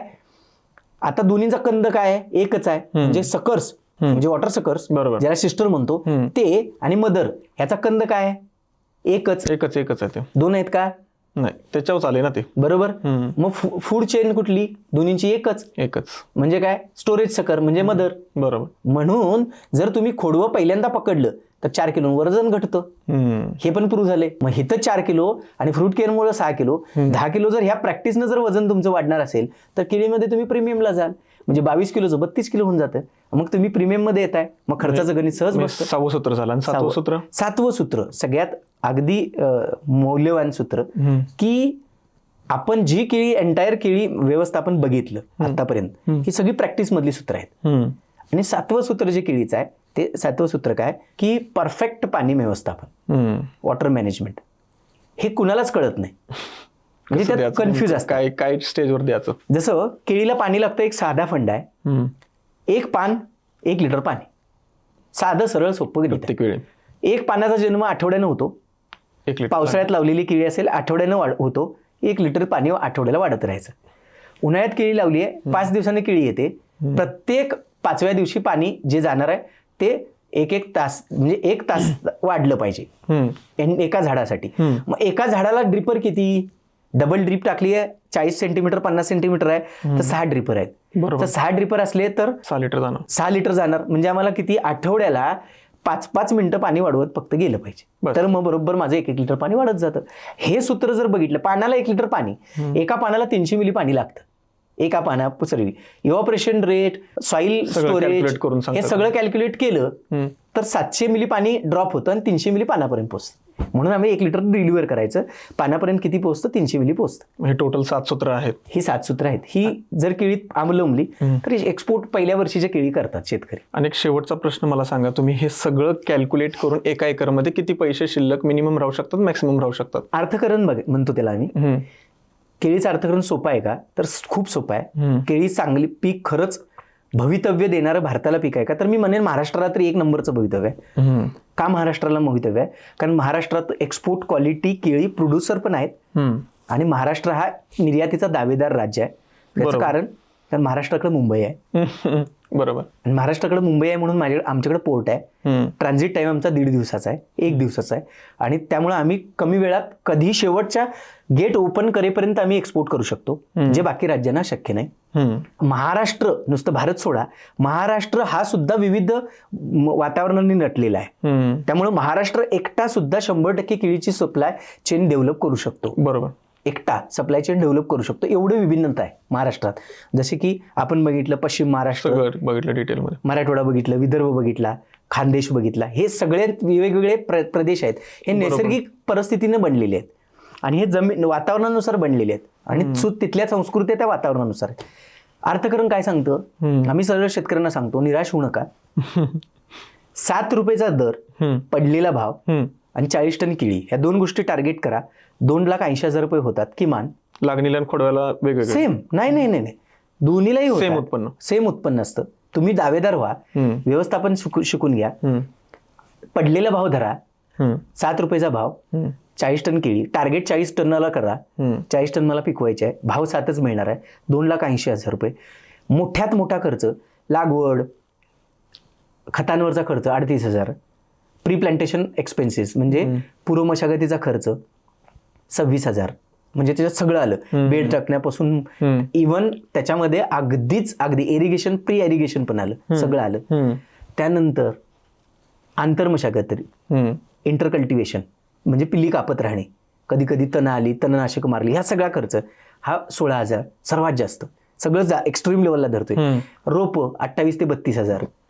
त्यानंतर बायोमॉस म्हणजे सेंद्रिय पदार्थ 8,000 ते 12,000. त्यानंतर मजुरांवरचा खर्च 16,000 ते 14,000 वर्षाचा खर्च. काढणी व्यवस्थापन, रोस्ता बनवणे, बंदोबस्ती करणे, कंपाऊंडिंग करणे, हे सगळं, ड्रीप इरिगेशन ह्याचा 10 वर्षाचा खर्च, हा सगळा 11,000. हा सगळं केलं, सगळ्याचं एकत्रित बेरीज केली तर 1,40,000. एवढे एक्स्ट्रा पकडून पण 1,40,000. 2,80,000 उत्पन्न, 1,40,000 खर्च. मला 10.5 महिन्यामध्ये कुठलं असं पीक आहे की जे तुम्हाला 1,40,000 सोडून जाते? कोणतंच नाही. ऊस तर तुलनाच होत नाही. पण अर्थकारणामध्ये आम्ही म्हणतो शेतीशास्त्राचं एक सगळ्यात मोठी कडी सुद्धा जुळली आहे. ती म्हणजे काय, केळी हे पीक आम्ही म्हणतो की महाराष्ट्रानं प्रत्येक शेतकऱ्यानं येऊ दे नाही तर नाही येऊ दे, त्यांना आपल्या शेतामध्ये बेवड म्हणून तरी करावी. 1 नंबर मिक्सिंगला. कारण तुमच्या जे काही बागायती पिकं आहेत, ह्या बागायती पिकामध्ये केळी जर केरून घेतला तर 60 ते 80 टन बायोमास पडणारा, जमिनीवर टाकणारा 11 महिन्यात कुठलं पीक आहे? भयंकर आहे. आणि हे नुसतं 7 ते 80 टन बायोमास नाही टाकत, हे पीक विविध प्रकारचा बायोमास टाकतं. विविध म्हणजे काय, 3 प्रकारचे धागे, 2 प्रकारचे स्लश बायोमास, 3 प्रकारचे म्हणजे स्लो डिग्रेडेबल, फास्ट डिग्रेडेबल आणि अति स्लो डिग्रेडेबल, असे 3 धागे. म्हणजे केळी एकदा होऊन गेली की 4 वर्ष धागे कुजत राहतात आणि 4 दिवसात कुजणारे पण पदार्थ आहेत. म्हणजे एवढा बायोमास टाकणारे की जे किमान 0.8 म्हणजे 0.8 पर्यंतची ताकद जमिनीचा म्हणजे कार्बन सुधारण्याची ताकद असणार एवढंच पीक आहे, दुसरं कुठलंच नाहीये. आणि आपण सर 7 रुपये पकडले, 7 रुपये पकडले, 15 पकडलं, 20 ते बोनसच आहे. आपण त्याकडे जातच नाही, आपण कमीत कमी पकडलं. अर्थकारण. आणि आम्ही आव्हान पण केले की शेतकऱ्यांनी यावं, गटांनी एकत्र यावं. आम्ही त्यांना एक्सपोर्टर बनवायला तयार आहे. आता आम्ही काही गटांबरोबर काम करतोय. तुम्हीच पिकवा, FPC करा, तुम्हीच पॅकिंग करा, तुम्हालाच मार्केट दाखवतो. तुम्ही भारतीय बाजार सोडून कुठल्याही बाजारपेठेत न्यायला आम्ही तयार आहोत. तुम्हीच तिकडे विका तुमच्याच कंपनी नावानं. पैसे आणण्याची जबाबदारी आमची. आम्ही 1.5% कमिशन घेऊ, संपला विषय. पिकवण्यापासून विक्रीपर्यंत सगळी चेन आम्ही द्यायला तयार आहे. कुठल्याही देशात 37 देशांमध्ये आमचा आता प्रेझेन्स आहे. आमचं आता दुबईला ऑफिस आहे, इराणमध्ये आहे. पोलन किसान बरोबर आम्ही जो ग्रुप आहे, 5 जणांचा आम्ही ग्रुप आहे, 5 कंपन्या आहेत, टोटल 13 कंपन्या आहेत. हे एकत्र काम करतो आम्ही 16 वर्ष झालं. बापरे. आणि हे सगळे एक्सपोर्ट मध्ये आहोत. मग आम्ही ग्रोअर आहोत, सप्लायर आहोत, काही जण एंड टू एंड सोल्युशन. आता तुम्ही म्हणला की केळीमध्ये आम्ही एक्सपोर्ट केलं, तिथून तुमची सुरुवात झाली. तर आजच्या घडीला 2026 मध्ये आता केळी फायद्याची शेती आहे का? आता बघा, हा केळीचा प्रवास करताना माझ्याकडे आता 19 वर्ष मी केळीच्या आजूबाजूला प्रवास केला. 2014ला मला असं लक्षात आलं की केळीमध्ये आपण ट्रॅडिशनल वेनं जे चाललोय, ट्रॅडिशनल हा शब्द मी जाणीवपूर्वक इथे वापरतो की ट्रॅडिशनल म्हणजे पारंपरिक. ऍक्च्युली पारंपरिक 100% लागू होत नाही. म्हणजे लोकांनी कंद सोडले, टिश्यू घेतले, काही लोकांनी ड्रीप केलं, काही लोकांनी थोडंसं इरिगेशन सिस्टम चेंज केल्याबरोबर न्यूट्रिशन मॅनेजमेंट म्हणजे खत व्यवस्थापन बदललं, पण ते तुटपुंज होतं, 100% नव्हतं. मी जर स्वतःला प्रश्न केला की मी 2014ला स्वतः ह्या भारतामध्ये कुठं पाहतोय आणि 2026ला कुठं पाहतोय आणि साधारण 2026ला 36ला किंवा 30, 32, 36ला मी कुठं पाहीन, ह्या प्रवासामध्ये मी गेल्या 19 वर्षातलं मागं जाऊन घेतलेला अनुभव म्हणजे स्पेसिफिक 14 वर्ष केळीतला प्रवास आणि या 14 आणि पुढचे 10 असं जर मी तुलना केली तर मला असं वाटतं की गेल्या 4 वर्षात जो ड्रास्टिक चेंज झालाय भारतात, ड्रास्टिक हा शब्द मी आता परत वापरतो, ड्रास्टिक चेंज जो झालाय केळीच्या बाबतीत, तो ड्रास्टिक चेंज मला पाठीमागच्या 10 वर्षात नाही दिसला. याचं कारण काय ठरलं की 2014ला मी नंदुरबार जिल्ह्यातनं पहिला कंटेनर भरला, नंदुरबार जिल्ह्यातनं. त्यावेळेला केळीचे एक्सपोर्ट होणार आणि बॉक्समध्ये केळी घातली जाते हे पाहिला अक्षरशः जत्रा भरायची. असं जाते. अरे बॉक्समध्ये भरतात आणि त्याला ती बॅग वापरतात, परत ती धुतात, त्याच्यानंतर त्याच्यामध्ये एथिलीन सॅचेट नावाचं काहीतरी टाकलं जाते, त्यानंतर त्याला ब्लोअर मारतात, मग ते व्हॅक्युम करतात आणि मग अशी केळीला परत आत ती वेस्टर्न घातली, फोम घातला जातो, मग त्याला एअरटाईट करून परत त्याच्यावर बॉक्स घातला जातो आणि एवढी स्वस्त शेतीचा माल एवढ्या महागड्या पॅकिंग मटेरियलमध्ये असं कसं काय, तर ती बघायला जत्रा भरायची. पण ती जत्रा इतकी झपाट्याने आता मोठी झाली आहे की आता जनरल मध्ये विचार केला तर आता एक्सपोर्टमध्ये जनरल प्रॅक्टिस झाली. जनरल म्हणजे शेतकऱ्याला आता वेगळं काही सांगायला लागत नाही, त्यासाठी सामान्य झाले एक्सपोर्ट आणि डोमेस्टिक मध्ये तो आता प्रवास फार छोटा झालाय. पण हा केळीचा हा प्रवास जर मी बघितला सगळा प्रवास, तर मला चेंज होण्यामधली 2च कारणं दिसली आणि माझं त्याच्यावरती ठाम विश्वास आहे की शेतीच मध्ये नाही, कुठल्याही क्षेत्रामध्ये माणूस आणि परिस्थिती 2च वेळा बदलते, ज्या वेळेला त्याच्या आजूबाजूला अर्थकारण बदलतं. जोपर्यंत अर्थकारणात बदल होत नाही तोपर्यंत माणसामध्ये सर्वांगीण विकास कधीच होत नाही. अर्थकारणाबरोबर एज्युकेशन म्हणजे ज्ञानवर्धन होतं, म्हणजे ज्ञानार्जन जेव्हा होतं आणि अर्थकरण जेव्हा होतं. माणूस श्रीमंत पाहिजे 2 गोष्टींनी, एक ज्ञानानं, ज्ञानाबरोबर अनुभव आणि आर्थिकरणाबरोबर अनुभव. या 2 गोष्टीने जर माणूस श्रीमंत असेल, पैसा आणि अनुभव आणि ज्ञान आणि अनुभव, त्या दोन्ही कंडिशनला माणूस, समाज, स्थिती सगळं बदलतं आणि मग ते अशा लेवलला बदलतं की तुम्ही त्याची तुलना करू शकत नाही. आणि माझा विश्वास आहे, कारण ह्या 4 वर्षापूर्वीची जर मी भारतातलंच एक्सपोर्ट बघितलं आणि आज बघितलं तर आज एखादा शेतकरी केळीमध्ये एक्सपोर्टला द्यायचं का डोमेस्टिकला द्यायचं सहज बोलून जातो. काय एक्सपोर्ट काय वेगळं नाहीये, डोमेस्टिक हा ठीक आहे. म्हणजे हा कॅज्युअल आता जो अप्रोच आला, हा कॅज्युअल अप्रोच म्हणजे त्याचा कॉन्फिडन्स आहे. आणि हा कॉन्फिडन्स काय तुम्हाला सांगतो की त्याला त्याच्या मागं अनुभव आहे त्या गोष्टीबद्दलचा, त्याला त्याच्या मागचं ज्ञान आहे. हा कॉन्फिडन्स, मग ज्ञान आणि अनुभव एकत्र आल्यामुळे तो कॉन्फिडन्स आलाय. आणि तो कशातून आलाय तर ह्या 4 वर्षातल्या बदलाने. तो कशामुळे आलाय, वाढलेली डिमांड. डिमांड वाढली आहे. हा, आता केळीमधली डिमांड इतकी भयानक वाढली आहे असं म्हणता येतं का, तर 100% म्हणता येईल. मग ती कशी वाढली तर मी बघतो की 2014-15ला आठवड्याला नवाशिवा पोर्टमधून किती कंटेनर एक्सपोर्ट व्हायचे. आता भारतामधनं मोस्टली केळी निर्यात 2 ठिकाणून होते, एक साऊथ मधनं होते, पण ती केळी येते कुठं गल्फला, ती केळी फक्त आणि फक्त भाजीसाठी येते. हा, मग तुम्ही त्याच्यामध्ये नेंद्रन सारख्या व्हरायटी बघितल्या असेल जी खूप मोठ्या असतात आणि त्या भाजीलाच जातात. ती पिकवून कोणी खात नाही, कारण त्याच्यामध्ये गमिंग एजंट जास्त आहे आणि फायबर कमी आहे आणि त्यामुळे ती केळी खाल्ली की चिकट लागते. त्यामुळे ती फारशी गिळली जात नाही, तोंडामध्ये घोळली जात नाही आणि मग ते लोक इरिटेशन निर्माण करते, त्यामुळे ती खाल्ली जात नाही. पण ती हिरवी भाजी करण्यासाठी जर खाल्ली तर अप्रतिम भाजी होते. त्यामुळे गल्फमध्ये भाजीमध्ये त्याला पसंत केली जाते आणि भाजी पण कशी पसंत केली जाते, त्याला नॉनव्हेजमध्ये बफर म्हणून वापरतात, व्हेजमध्ये बफर म्हणून वापरतात आणि त्याच्यामुळं जी भाजी आहे त्याला टेस्ट पण येते आणि त्याचं पचनाची प्रक्रिया चांगली सुलभ होते. त्यामुळे तिकडे तिला पसंत केली जाते, पपई आणि ती व्हरायटी. तसंच म्हणजे मिडल इंडियाला जर विचार केला आणि नॉर्थ इंडियाला विचार केला तर इथून सगळ्यांची केळी कुठून निर्यात होते तर मधल्या काळामध्ये ट्राय झाला गुजरातमध्ये, जे नवीन 2 पोर्ट झालेत त्यांच्याकडे, त्या पोर्टमधनं. पण तो ट्राय सक्सेस नाही झाला, कारण फ्रिक्वेंटली तिथं शिप येत नाहीत आणि आकारानं लहान येतात. त्यामुळे मग ती परत शिप व्हाया जातात आणि मग टायमिंग जास्त होतो, मग केळीसारखा पेरिशेबल असल्यामुळे तो टिकत नाही. म्हणून जर बघितलं तर आता एक्सपोर्टचं सेंटर काय झालंय तर नवा शिवा म्हणजे मुंबई आणि JNPT म्हणता हेच का? JNPT नवा शिवा पोर्ट. तर JNPT हे सेंटर झाले आणि हे नवा शिवा पोर्ट आता सेंटर झाल्यामुळे आता त्या सेंटरला जर आम्ही डेटा बघितला तर 270, 272, 310 तवा 2014 आणि आज तेच बघितलं त्या 4700, 4900. हा प्रवास किती वर्षात झाला? 12 वर्षात कुठं कुठं गेला बघा प्रवास. आणि त्यातल्या त्यात 2000 म्हणजे कोविड आणि कोविड नंतर कोविड पर्यंत जर बघितला तर 400, 450, 450 डोक्यावरनं पाणी कंटेनर किती आठवड्याला. आणि आज तेच कंटेनर 4700, 4900 आठवड्याला. एवढं पोटेन्शियल आहे, एवढं पोटेन्शियल आहे आणि एवढं चालू झाले. बरं, हे पोटेन्शियल काय आहे? याची कारणं काय ठरली? हे कशामुळे झालं? तर कोविड आला. कोविड एक अपॉर्च्युनिटी म्हणून तयार झाली. कोविडला काय झालं की ठपक्यान केळीचे रेट पडले. अल्टिमेटली केळीचेच नाही, सगळ्याचे पडले. ₹1.50 आली. लोक जी अनरेग्युलर फार्मर होते, म्हणजे रेग्युलर जे शेतकरी केळी करत नाहीत, ते बाहेर पडले. आणि ते का बाहेर पडले? कारण त्यांना ते परवडत नाही असं दिसलं. अरे ऊस जर ₹3 किलो आहे, त्यावेळेला ऊस ₹3.10 म्हणजे ₹3100 होता आणि केळी ₹1500 म्हणजे ₹1.50 किलो होती. लोक बाहेर पडली.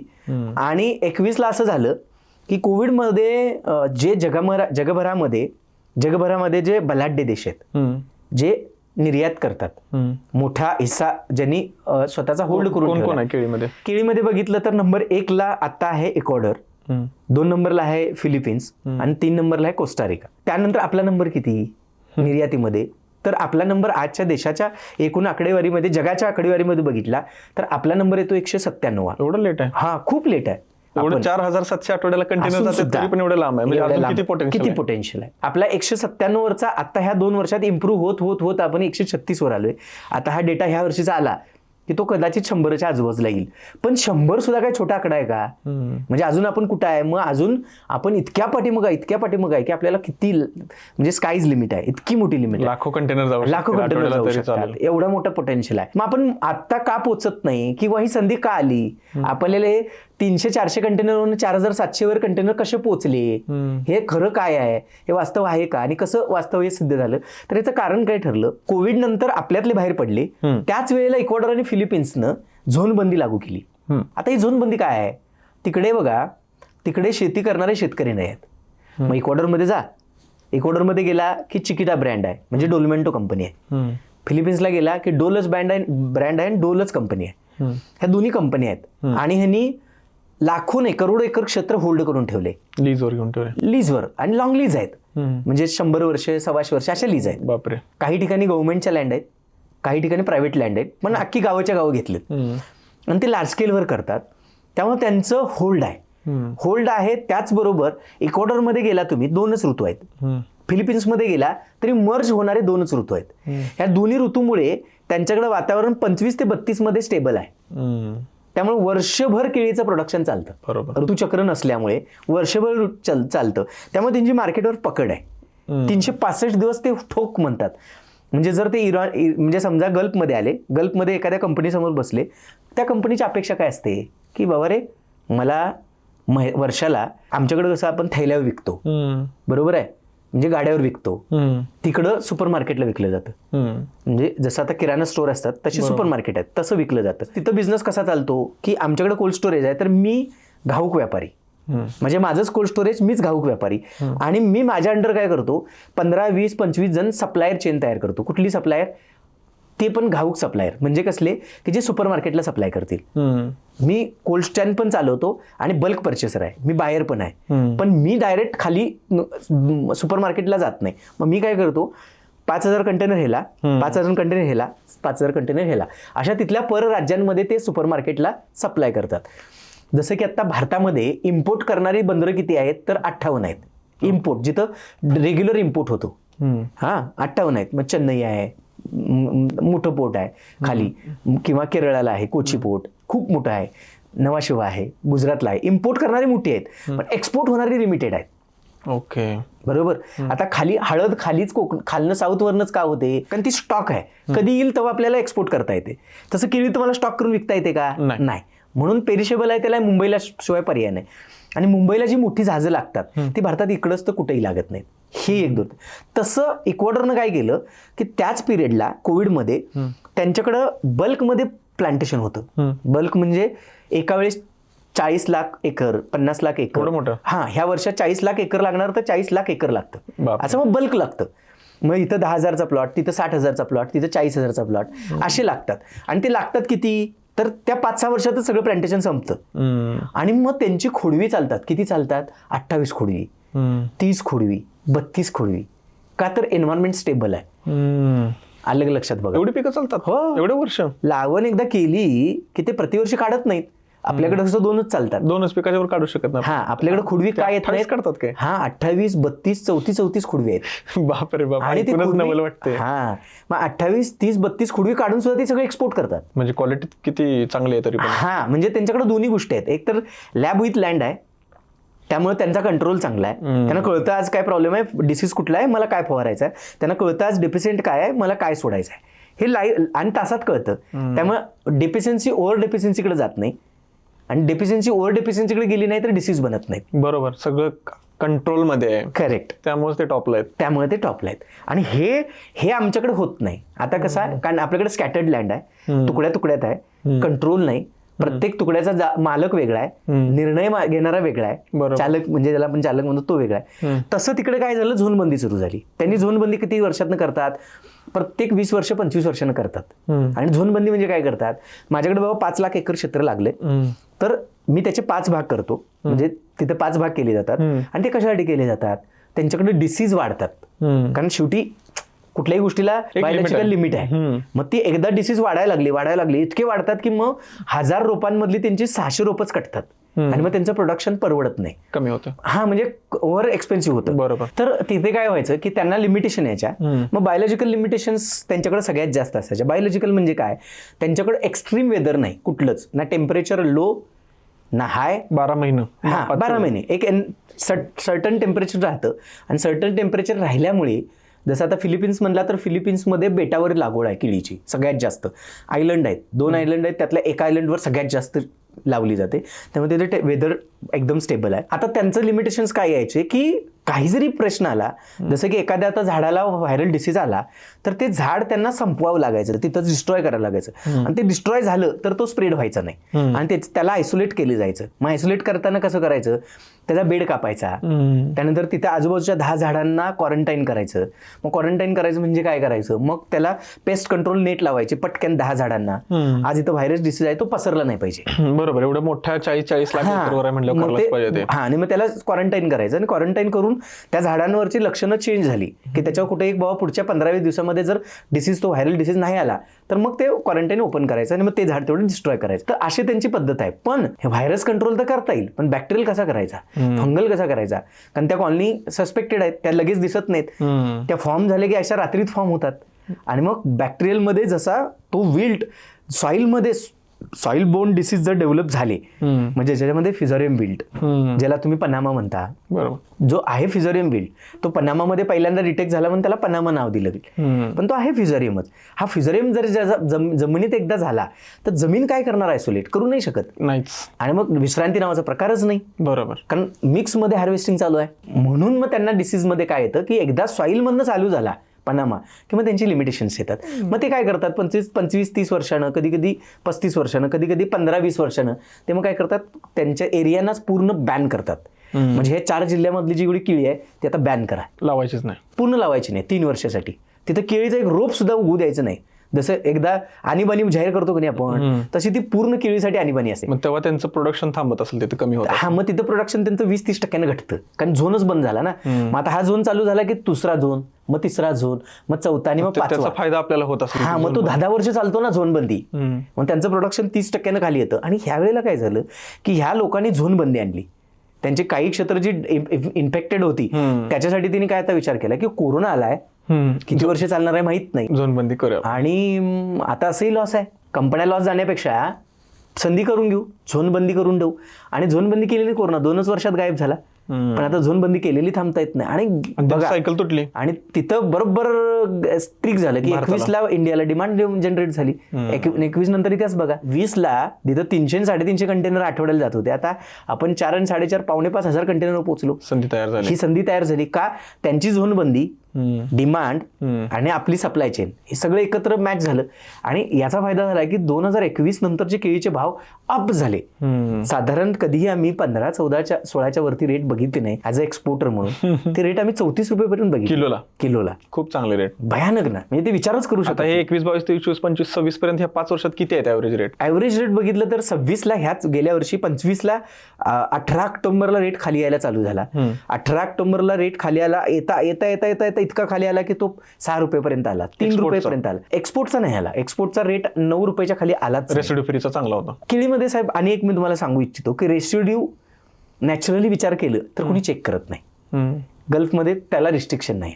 अच्छा, कुठल्याही कंट्रीला जाऊ द्या, गल्फमध्ये कुठेही जा, फक्त जॉर्डन आहे जिथं रेसिड्यू चेक केला जातो.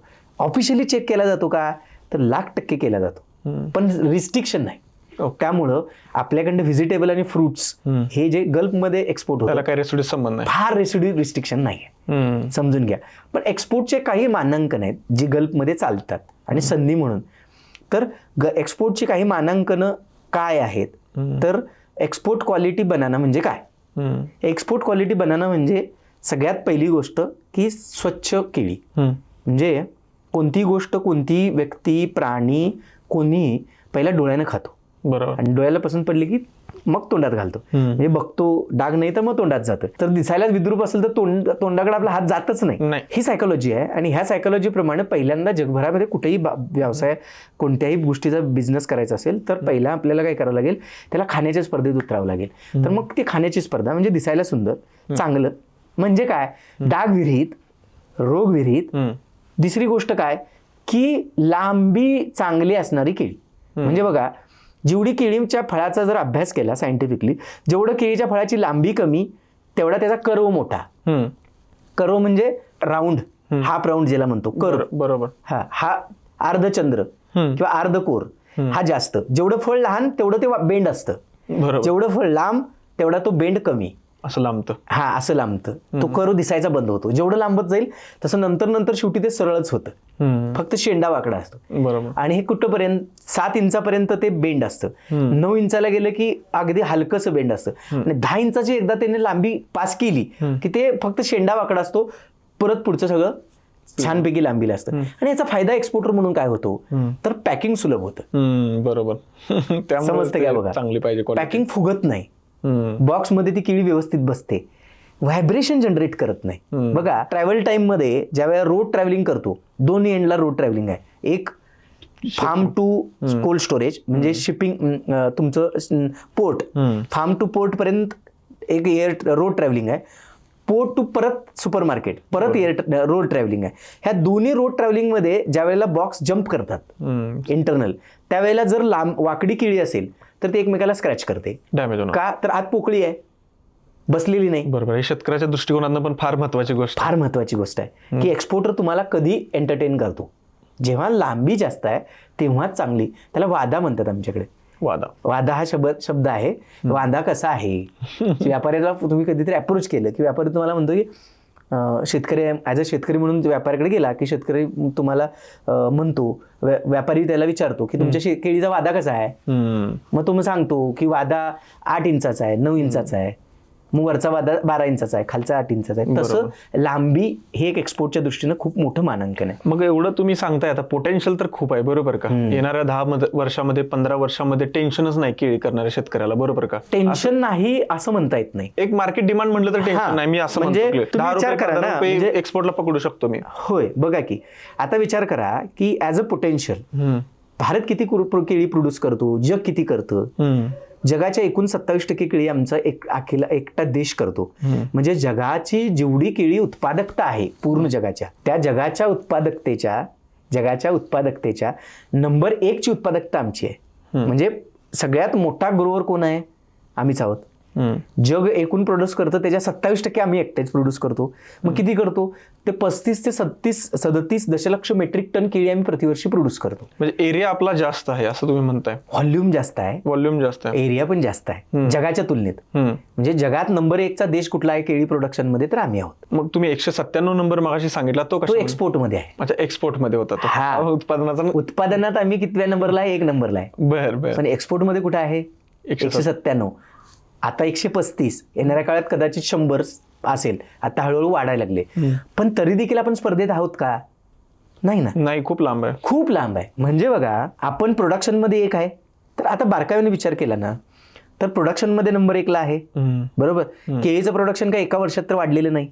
2021ला रेट 17-18 रुपये क्रॉस झाले, 22ला 24-25 क्रॉस झाले, 23ला ते 32-34 वर गेले.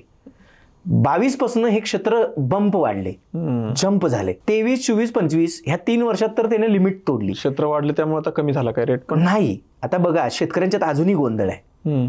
आपण विचार करून घ्या की 18 ऑक्टोबर पर्यंत रेट 28 रुपये होता एक्सपोर्टचा.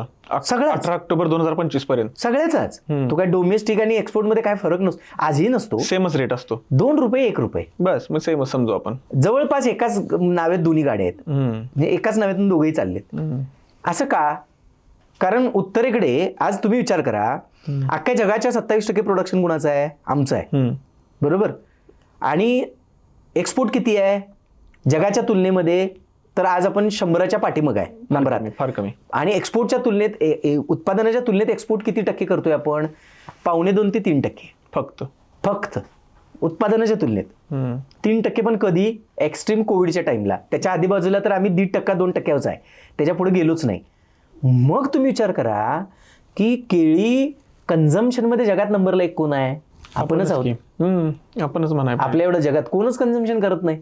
मग गृह आहे तर कंझ्युम मार्केट पण आहे ना हो. मग खऱ्या अर्थानं आपण विचार हा केला पाहिजे की आपल्याच देशामध्ये एवढ्या जगाच्या 25% केळी आपणच खातोय की हो. बरोबर आहे ना. म्हणजे खऱ्या अर्थानं आतापर्यंत जी केळीचा प्रवास होता, हा जो प्रवास चाललाय हा एक्सपोर्टच्या जीवावर होता का? तर बिलकुल नाही. अजून पण नाहीये. अजून पण नाहीये. मग हा आपणच आपल्या देशालाच खायला घालतोय. अजून जर एक्सपोर्ट केला तर खूप मोठा पोटेन्शियल आहे. म्हणजे खऱ्या अर्थानं अजून एक्सपोर्ट सुरू झाले का? तर नाहीच आहे. मग आता मोठे मोठे प्लेयर उतरत असतील यामध्ये. उतरायला पाहिजेत. पण आज बघा, 10 वर्षाचा माझा इतिहास आहे, 14 वर्ष मी इंडस्ट्रीचा आहे, एकही कंपनी जिवंत नाही. ज्या ज्या कंपन्या आल्या एक्सपोर्टमध्ये सगळ्या मेल्या. बरं, ह्याची कारणं पण वेगवेगळी आहेत. मग आपलं पोटेन्शियल सविस्तर जर चर्चा केली तर आपलं पोटेन्शियल प्रोडक्शनचं काय तर हाय पोटेन्शियल आहे. पूर्वी काय आम्ही म्हणायचो ॲज अ ॲग्रोनॉमिस्ट की इंडियामध्ये केळी प्रोडक्शन ही महाराष्ट्र, गुजरात, खाली कर्नाटक, तामिळनाडू, थोडंफार आंध्र प्रदेश, इकडं तिकडं कुठेही होणार नाही किंवा करू नये, त्याच्यासाठी वातावरण पोषक नाही. पण ते फॉल ठरलं. दर वाढल्यानंतर आज उत्तर प्रदेश -6ला पण टेम्परेचरमध्ये केळी होते. बिहारमध्ये आहे, पंजाबमध्ये लागली आहे. आजच्या घडीला राजस्थानमध्ये केळी, आजच्या घडीला छत्तीसगडमध्ये केळी आहे. खूप वाढलं. आजच्या घडीला खाली केरळमध्ये केळी वाढतीये. म्हणजे पूर्वी होत्या पण कमर्शियल व्हरायटी नव्हत्या, त्या पण वाढल्या. पण हे सगळं जेव्हा आता केळीचं क्षेत्र भारतभर वाढलं आणि सक्सेसफुल रन पण झालं ना, म्हणजे आपण हाही दावा फुल झाला की आमच्याकडे सायंटिफिकली मांडले जाणारे मुद्दे जे होते, जे भीतीदायक होते की इकडं होणार नाही तिकडं, ते पण पोल ठरले. म्हणजे डिमांड जनरेट झाल्यामुळं शेतकऱ्यांनी आपले आपले मार्ग शोधले, त्याच्यावर मात केली आणि ते पिकवलं पण सक्सेसफुली पिकवलं. आता महाराष्ट्राच्या हिशोबाने बघूया थोडं फास्ट आपण घेऊ गोष्टी की महाराष्ट्रामध्ये कुठं कुठं केळी उगवली जाते, कुठं जास्त उगवली जाते आणि कोणती व्हरायटी लावायला पाहिजे, कशी लावायला पाहिजे. की एक्सपोर्टची संधी म्हणून मी तुम्ही जो अर्धवट विषय सांगितला तो 1 मिनिटात मी संपेन की एक्सपोर्टमध्ये संधी काय आहे. तर एक्सपोर्टमध्ये आम्हाला संधी अशी आहे की गल्फमध्ये साधारण आमच्याकडं आजच्या घडीला 37 लाख मेट्रिक टन केळी प्रोड्यूस होते. आपल्यापासून संधी काय आहे तर पश्चिम एशिया, म्हणजे एशिया खंडातला पश्चिमची कंट्रीज ज्या आमच्या युरोप आणि एशियाच्या बाउंड्रीला आहेत, आणि पूर्ण गल्फ आखाती देश, ही आमची संधी आहे. आणि ह्यांची डिमांड काय आहे? नुसत्या गल्फची डिमांड जर वर्षभराची बघितली गल्फची तर 16 दशलक्ष मेट्रिक टन डिमांड आहे. 16 लाख दशलक्ष मेट्रिक टन गल्फची डिमांड आहे. आपण प्रोड्यूस करतो 27, म्हणजे आपल्या उत्पन्नाच्या 50% डिमांड नुसती गल्फची आहे. बापरे. म्हणजे सगळी जरी पाठवली तरी त्यातली 50% जाईल. अजून आपण टक्क्यात नाही, 50% केळी नुसती गल्फला पाहिजे आहे, एवढी त्यांचं कन्झम्पशन आहे. पण आजही आपण का तिथं पोहोचत नाही? अजूनही कुठेतरी क्वालिटी इश्यू आहे. काय इश्यू आहे? बरं, आपण रेटमध्ये मरतोय का? तर बिलकुल नाही आहे. आज इक्वाडरचा पर केजी प्रोडक्शन कॉस्ट काय आहे? इक्वाडरची पर केजी प्रोडक्शन कॉस्ट 27 रुपये 80 पैसे आहे. 27 रुपये तयार करायला लागतात. फिलिपिन्सला किती लागतात? तर 19 रुपये 10 पैसे लागतात. तरी ते बाहेर विकतात, एक्सपोर्ट करतात मोठ्या प्रमाणात. आज बघा, फिलिपिन्स एकूण उत्पन्नाच्या 67 ते 81% क्रमशः प्रतिवर्षी, किमान 67 चा आकडा आहे, 81 हायेस्ट आहे, एक्सपोर्ट करतं प्रोडक्शनच्या. म्हणजे क्वालिटी चांगली आहे त्यांची म्हणून. करेक्ट, क्वालिटी आहे, रिस्क कमी आहे. इक्वाडोर एकूण प्रोडक्शनच्या 92% एक्सपोर्ट करतं साहेब. बापरे. 92% एकूण प्रोडक्शनच्या, म्हणजे ती होल कंट्री नुसती एक्सपोर्टवर डिपेंड आहे आणि ती सस्टेन आहे आणि शतकोनुशतक आहे, सॉरी दशकोनुदशक आहे, डिपेंड आहे आणि स्टेबल आहे, सस्टेन आहे. फक्त त्यांनी जे ओळखलेली बाब आहे, जे शेतकरी आणि व्यापारी आणि सप्लायर हे जे घोळ घालून बसलेत आमच्या देशातले किंवा आपल्याकडले, घोळ काय घालून बसलेत, ॲज अ एक्सपोर्टमध्ये कोण कुठं मेले बघा. एक्सपोर्टचा जर छोटासा अभ्यास मी सांगतो माझा स्वतःचा ग्राउंडवरचा. जो सप्लायर आहे त्याला आम्ही वेंडर म्हणतो. बघा, वेंडरला काय वाटतं की मला 25 पैसे मिळाले पाहिजेत किलो मागे, तो खुश आहे. 50 पैसे मिळाले तर अति खुश आहे, कारण मी एक गाडी रोजची भरली. नवीन तरुण मुलं आहेत, त्या तरुण मुलांनी दररोज एक टीम मागवायची. एक टीम जी काय कोलकात्यावरनं म्हणजे पश्चिम बंगालची येतात मुलं, त्यांची टीम घ्यायची, कंपनीला अप्रोच करायचा, सप्लायची चेन उभा करायची, सेटअप लावायचा, केळी पॅक करायची आणि त्याला देऊन टाकायची. ह्या प्रक्रियेसाठी कंपनी जो वेंडर आहे त्याला किती पैसे देते, तर ऑलमोस्ट 50 पैसे पर किलो देते. एक साधारण गाडी भरली मी, साधारण मोठा 10 टनाची गाडी भरली, 12 टनाची भरली, तर मला 5,500-6 हजार रुपये मिळाले. लेबरचे पैसे लेबरला तर मिळाले आणि मला 5,500-6 हजार मिळाले. मी एक सुपरवायझर ठेवला, त्याला दिवसाला जरी 1,500 रुपये दिले तरी मला 4,000 रुपये राहिले. पण मी त्या 4,000 खुश नाही. हा भारतीय माणसांचा व्यंग आहे. का व्यंग आहे? कारण जसं म्हणतो आपण की तळ राखी तो तळ चाकी, पण आमच्या लोकांची तळ राखी तो तळ चाकी नाही, तळ राखी तो तळ विकी होते. आणि ते जो दोष आहे, त्या दोषामुळे काय झालं, मरून कुठं पडलाय बघा. मग द्राक्ष असेल, डाळिंब असेल, केळी असेल किंवा भाजीपाला, एक्सपोर्टमध्ये कुठं मेलाय. आमचे एक्सपोर्ट कुठं मृतावस्थेला चालले, वारंवार ट्रबलमध्ये येते. कारण एक्सपोर्टमध्ये भाजीपालावाले सगळे एक्सपोर्टर मेलेले आहेत, फ्रूट इंडस्ट्रीवाले सगळे मेलेले आहेत. का मेलेत? कारण सप्लाय चेन प्रामाणिकपणे काम करत नाही, सप्लाय चेन समाधानानं काम करत नाही, सप्लाय चेन समजूनच घेत नाही की मला दररोजचे 4,000 म्हणजे महिन्याचे 20 दिवस जरी मी गाड्या भरल्या तर 20 दिवसामध्ये 80,000 रुपये राहतात, 80,000 रुपये मला राहतात, तर मला आणि काय पाहिजे. पण त्याच्यावर त्याचं समाधान नाही. तो करतो काय, त्यातच 50 पैसे मला अजून जादा मिळावे ह्या अपेक्षेनं काय करतो की मग पडलेली केळी त्यात भरणार, जी ऑलरेडी प्री राईप चालू झाली आहे, वजन वाढवाय. आता बघा, पडलेली केळी शेतकरी काय म्हणतो, पडलेला घड आहे तो एक्सपोर्टला कोण घेणार नाही, मग तो त्याला काय करायला लागतो, कुठल्या तरी लोकलच्या व्यापाऱ्याला फुकट द्यायला लागतो किंवा एकदम निम्म्या किमतीला द्यायला लागतो, 5-10 टक्क्यात. बरोबर. मग शेतकरी काय म्हणतो, माझे पडलेले 20 घड आहेत, एक काम करा ना, हे 20 घड घ्या, आणि तो सुपरवायझरला म्हणतो की मी तुला 500 रुपये देतो किंवा मी 1,000 रुपये देतो. तो त्या 1,000 मिळवायच्या नादामध्ये त्या अशा 10-20 घड पडलेले 500 किलो घड त्यामध्ये घालतो. आता 500 किलोचं 20 रुपये प्रमाणे कंपनीकडनं पैसे मी किती घेतले, 20 रुपये प्रमाणे मी 10,000 रुपये घेतले. बरोबर आहे ना. मला 10,000 रुपये मिळाले. व्यापाऱ्याला शेतकरी काय म्हणतो, मला निम्मी पैसे द्या, म्हणजे माझे 20 रुपयाच्या ऐवजी मला 10 द्या. मला त्यातनं 10,000 रुपये मिळाले. मला शेतकऱ्यांना परत पैसे दिले, म्हणजे 10,500 रुपये मी जर त्याचे पडलेले घड गाठले त्यात बॉक्स गाडीमध्ये, तर मला 10,500 रुपये मिळाले. आणि मला हे 5,000 रुपये म्हणजे मला एका गाडीत 20,000 रुपये मिळाले. पण ह्या 10,000 पायी मी त्या व्यापाऱ्याच्या पूर्ण कंटेनरला दावावर लावला. आता ती पडलेले 20 घड किती कंटेनरमध्ये डिस्ट्रीब्यूट होऊन जातील, तेवढे सगळे कंटेनर मग जाईस्तोपर्यंत पिकतात. आणि ते सगळे पिकले की आज बघा 3 लाख रुपयाची केळी, म्हणजे 20 टनाचा कंटेनर, साधं गणित आहे, 20 टनाचा कंटेनर. अगदी तुम्ही महागाईतला महागाई 30 रुपये दर धरला, 6 लाख रुपये, 6 लाख रुपये, 6 लाख रुपये नाही, 22 टन केळी काढली की 20 टन माल मिळतो. 2 टन वेस्टेजला जातं, दांडा प्लस वेस्टेज. बघा, 22 टन केळी, साधं गणित आहे, 22 टन केळी गेली की 20 टन कंटेनर मिळतो. 22 टनाचे जर तुम्ही 30 रुपयानं धरले तर 6,60,000 रुपये केळीचे झाले. करेक्ट आहे.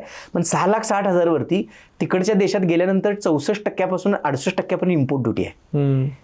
3.5 लाख रुपयाचं आम्हाला पॅकिंग मटेरियल लागतं, 3,60,000 ते 3,70,000. लोकल ट्रान्सपोर्ट आम्हाला 22 ते 25,000 रुपये, ते 40 ते 60,000 लागतं. म्हणजे कुठल्या राज्यातून कुठून आणतो, साधं गणित बघा. त्यानंतर कोल्ड चेनचं आम्हाला 57,000 लागतात. त्यानंतर internal transport, country to country, sea transport म्हणतो आम्ही, ते आम्हाला 3.5-4 लाख रुपये लागतं. म्हणजे आता केळी झाली 6.5 लाखाची आणि अदर एक्सपेन्सेस झाले 13.5 लाखाचे. बरोबर आहे. पण त्या 6 लाखाची केळी खराब झाली की 13.5 लाख रुपये अंगावर येतात. आणि 13.5 प्लस 6 म्हणजे 18-19 लाखाचा कंटेनर झाला. त्याच्यात 64% ड्युटी लागली आणि सोडवल्यानंतर कंटेनर लक्षात आला की पिकलाय. म्हणजे आता कंटेनर कितीला पडला, गेला की 26-27 लाखावर. 6 लाखाचा कंटेनर इथल्या 20,000 रुपयाच्या त्या सप्लायच्या माणसाच्या मोहामुळे किंवा शेतकऱ्याचं ते घालण्याच्या गडबडीमुळे ते शेतकऱ्यांना थोडेसं आमिष जर बाजूला ठेवलं आणि त्याने हे समजून घेतलं की माझी नॅशनल प्रॉपर्टी आहे किंवा ही नॅशनल माझी रिस्पॉन्सिबिलिटी आहे, माझं हे माझी नैतिकता आहे की मी हा टिकवला पाहिजे, क्वालिटी मी देणार. ते सगळे व्यापारी मेलेत कुठंतरी, इथं मेले. कारण एक कंटेनर मी विकला तर मला जास्तीत जास्त, मी आज माझा 10-12 वर्षाचा अनुभव आहे, जास्तीत जास्त मी किती कमवलं तर 2.25 लाख रुपये कमवले. कमीत कमी मी 40,000 कमवतो. म्हणजे ॲव्हरेज मला 60 ते 70 ते 1 लाख रुपये मिळतात. आणि जर खराब झाला एक कंटेनर तर माझ्या बोकंडी किती पडतात, 27 लाख रुपये पडतात. 18 लाखापासून दर क्रमशः 27 लाख रुपये पडतात. आणि मग तिथं मला उभं राहायला होत नाही. म्हणजे मी 10 कंटेनर माझे जर खराब झाले आणि मी 1000 कंटेनर जरी एक्सपोर्ट केला असला तरी सगळे पैसे नील होतात. आणि माझ्या अंगावर येणारा लेबर कॉस्ट, एवढी मोठी रिस्क आहे, हे पेरिशेबल आहे. म्हणून आमचा एक्सपोर्ट माग आहे. आणि ही नैतिकता तिकडे त्यांच्या बाबतीत का होत नाही, फिलिपिन्स इकोडरच्या, कारण ते स्वतः कंपनी आहेत, स्वतःच ग्रोअर आहेत, स्वतःच ग्रेडर आहेत, ब्रीडर आहेत आणि एक्सपोर्टर आहेत. 50 लोकांचा गोळा करायची गरज पडत नाही, काहीच नाही. ते स्वतःच आहेत ना, ओन्स स्वतः मालक आहेत ना. त्यामुळे खराब आहे फेकून द्या, आमचंच आहे, ते बॉक्समध्ये घालू नका, चांगलं आहे तेवढंच जाऊ दे. तर ते तिथं 3 रुपयेच लॉस होईल, त्याचं 3,000 रुपये लॉस कधी होणार नाही. हे सगळ्यांनी थोडंसं घेतल्यामुळं आम्ही आज माग आहे. म्हणून प्रत्येक कंपनी स्ट्रगल मोडला आहे, एक आणि एक कंपनी. म्हणजे आठवड्याला 300 कंटेनर करणारी पण स्ट्रगल मोडला आहे, 500 कंटेनर करणारी. हा शेतकरीच आहे. शेतकऱ्यांना शिकायला पाहिजे की चांगली क्वालिटी, चांगलं पॅकिंग करून देणे, तिथनं गडबड न होऊन देणं. म्हणजे शेतकऱ्यांना माझं तर आव्हान आहे की कंपनी एक्सपोर्टची माझी आहे असा विचार करावा, तर तो चांगले मिळतील भविष्यात. करेक्ट. त्यानं भांडावं एक्सपोर्टच्या कंपनीबद्दल की माझ्याकडे 50 माझे घड पडलेले आहेत, ते तुम्ही मला निम्म्या किमतीनं तरी द्याच पैसे. त्यानं ते पैसे तिथं मागितले परवडतील आणि कंपन्या हसत देतील. त्यात घालण्यापेक्षा तर बरं. हा, ते हे जे मधलं आहे ना ते थोडंसं टाळलं पाहिजे. ही आमच्याकडे संधी आहे. काय आहे, त्यांचे रेट जास्त आहेत, प्रोडक्शन कॉस्ट, आणि आपली प्रोडक्शन कॉस्ट कमी आहे. हे आमच्याकडे संधी आहे. हे जर आपण गल्फला देऊ शकलो ना तर अजून 50% एक्सपोर्ट केलं तरी आपण कमीच ग्रोअर पडेल. म्हणजे जेवढं क्षेत्र आहे त्यात अजून 40% जरी वाढलं तरी कमी पडेल. एवढ्या आमच्या आजूबाजूला संधी आहेत. आणि भारतातलाच का, तर भारतापासून ह्या सगळ्या आजूबाजूच्या त्या गल्फ कंट्रीज आहेत, त्या सगळ्यात जास्तीत जास्त प्रवास आहे 7 दिवसाचा. जवळच्या जवळ. एवढ्या जवळचा गल्फ कंट्रीकडे कोणताही ॲग्रिकल्चर ग्रोअर नाही.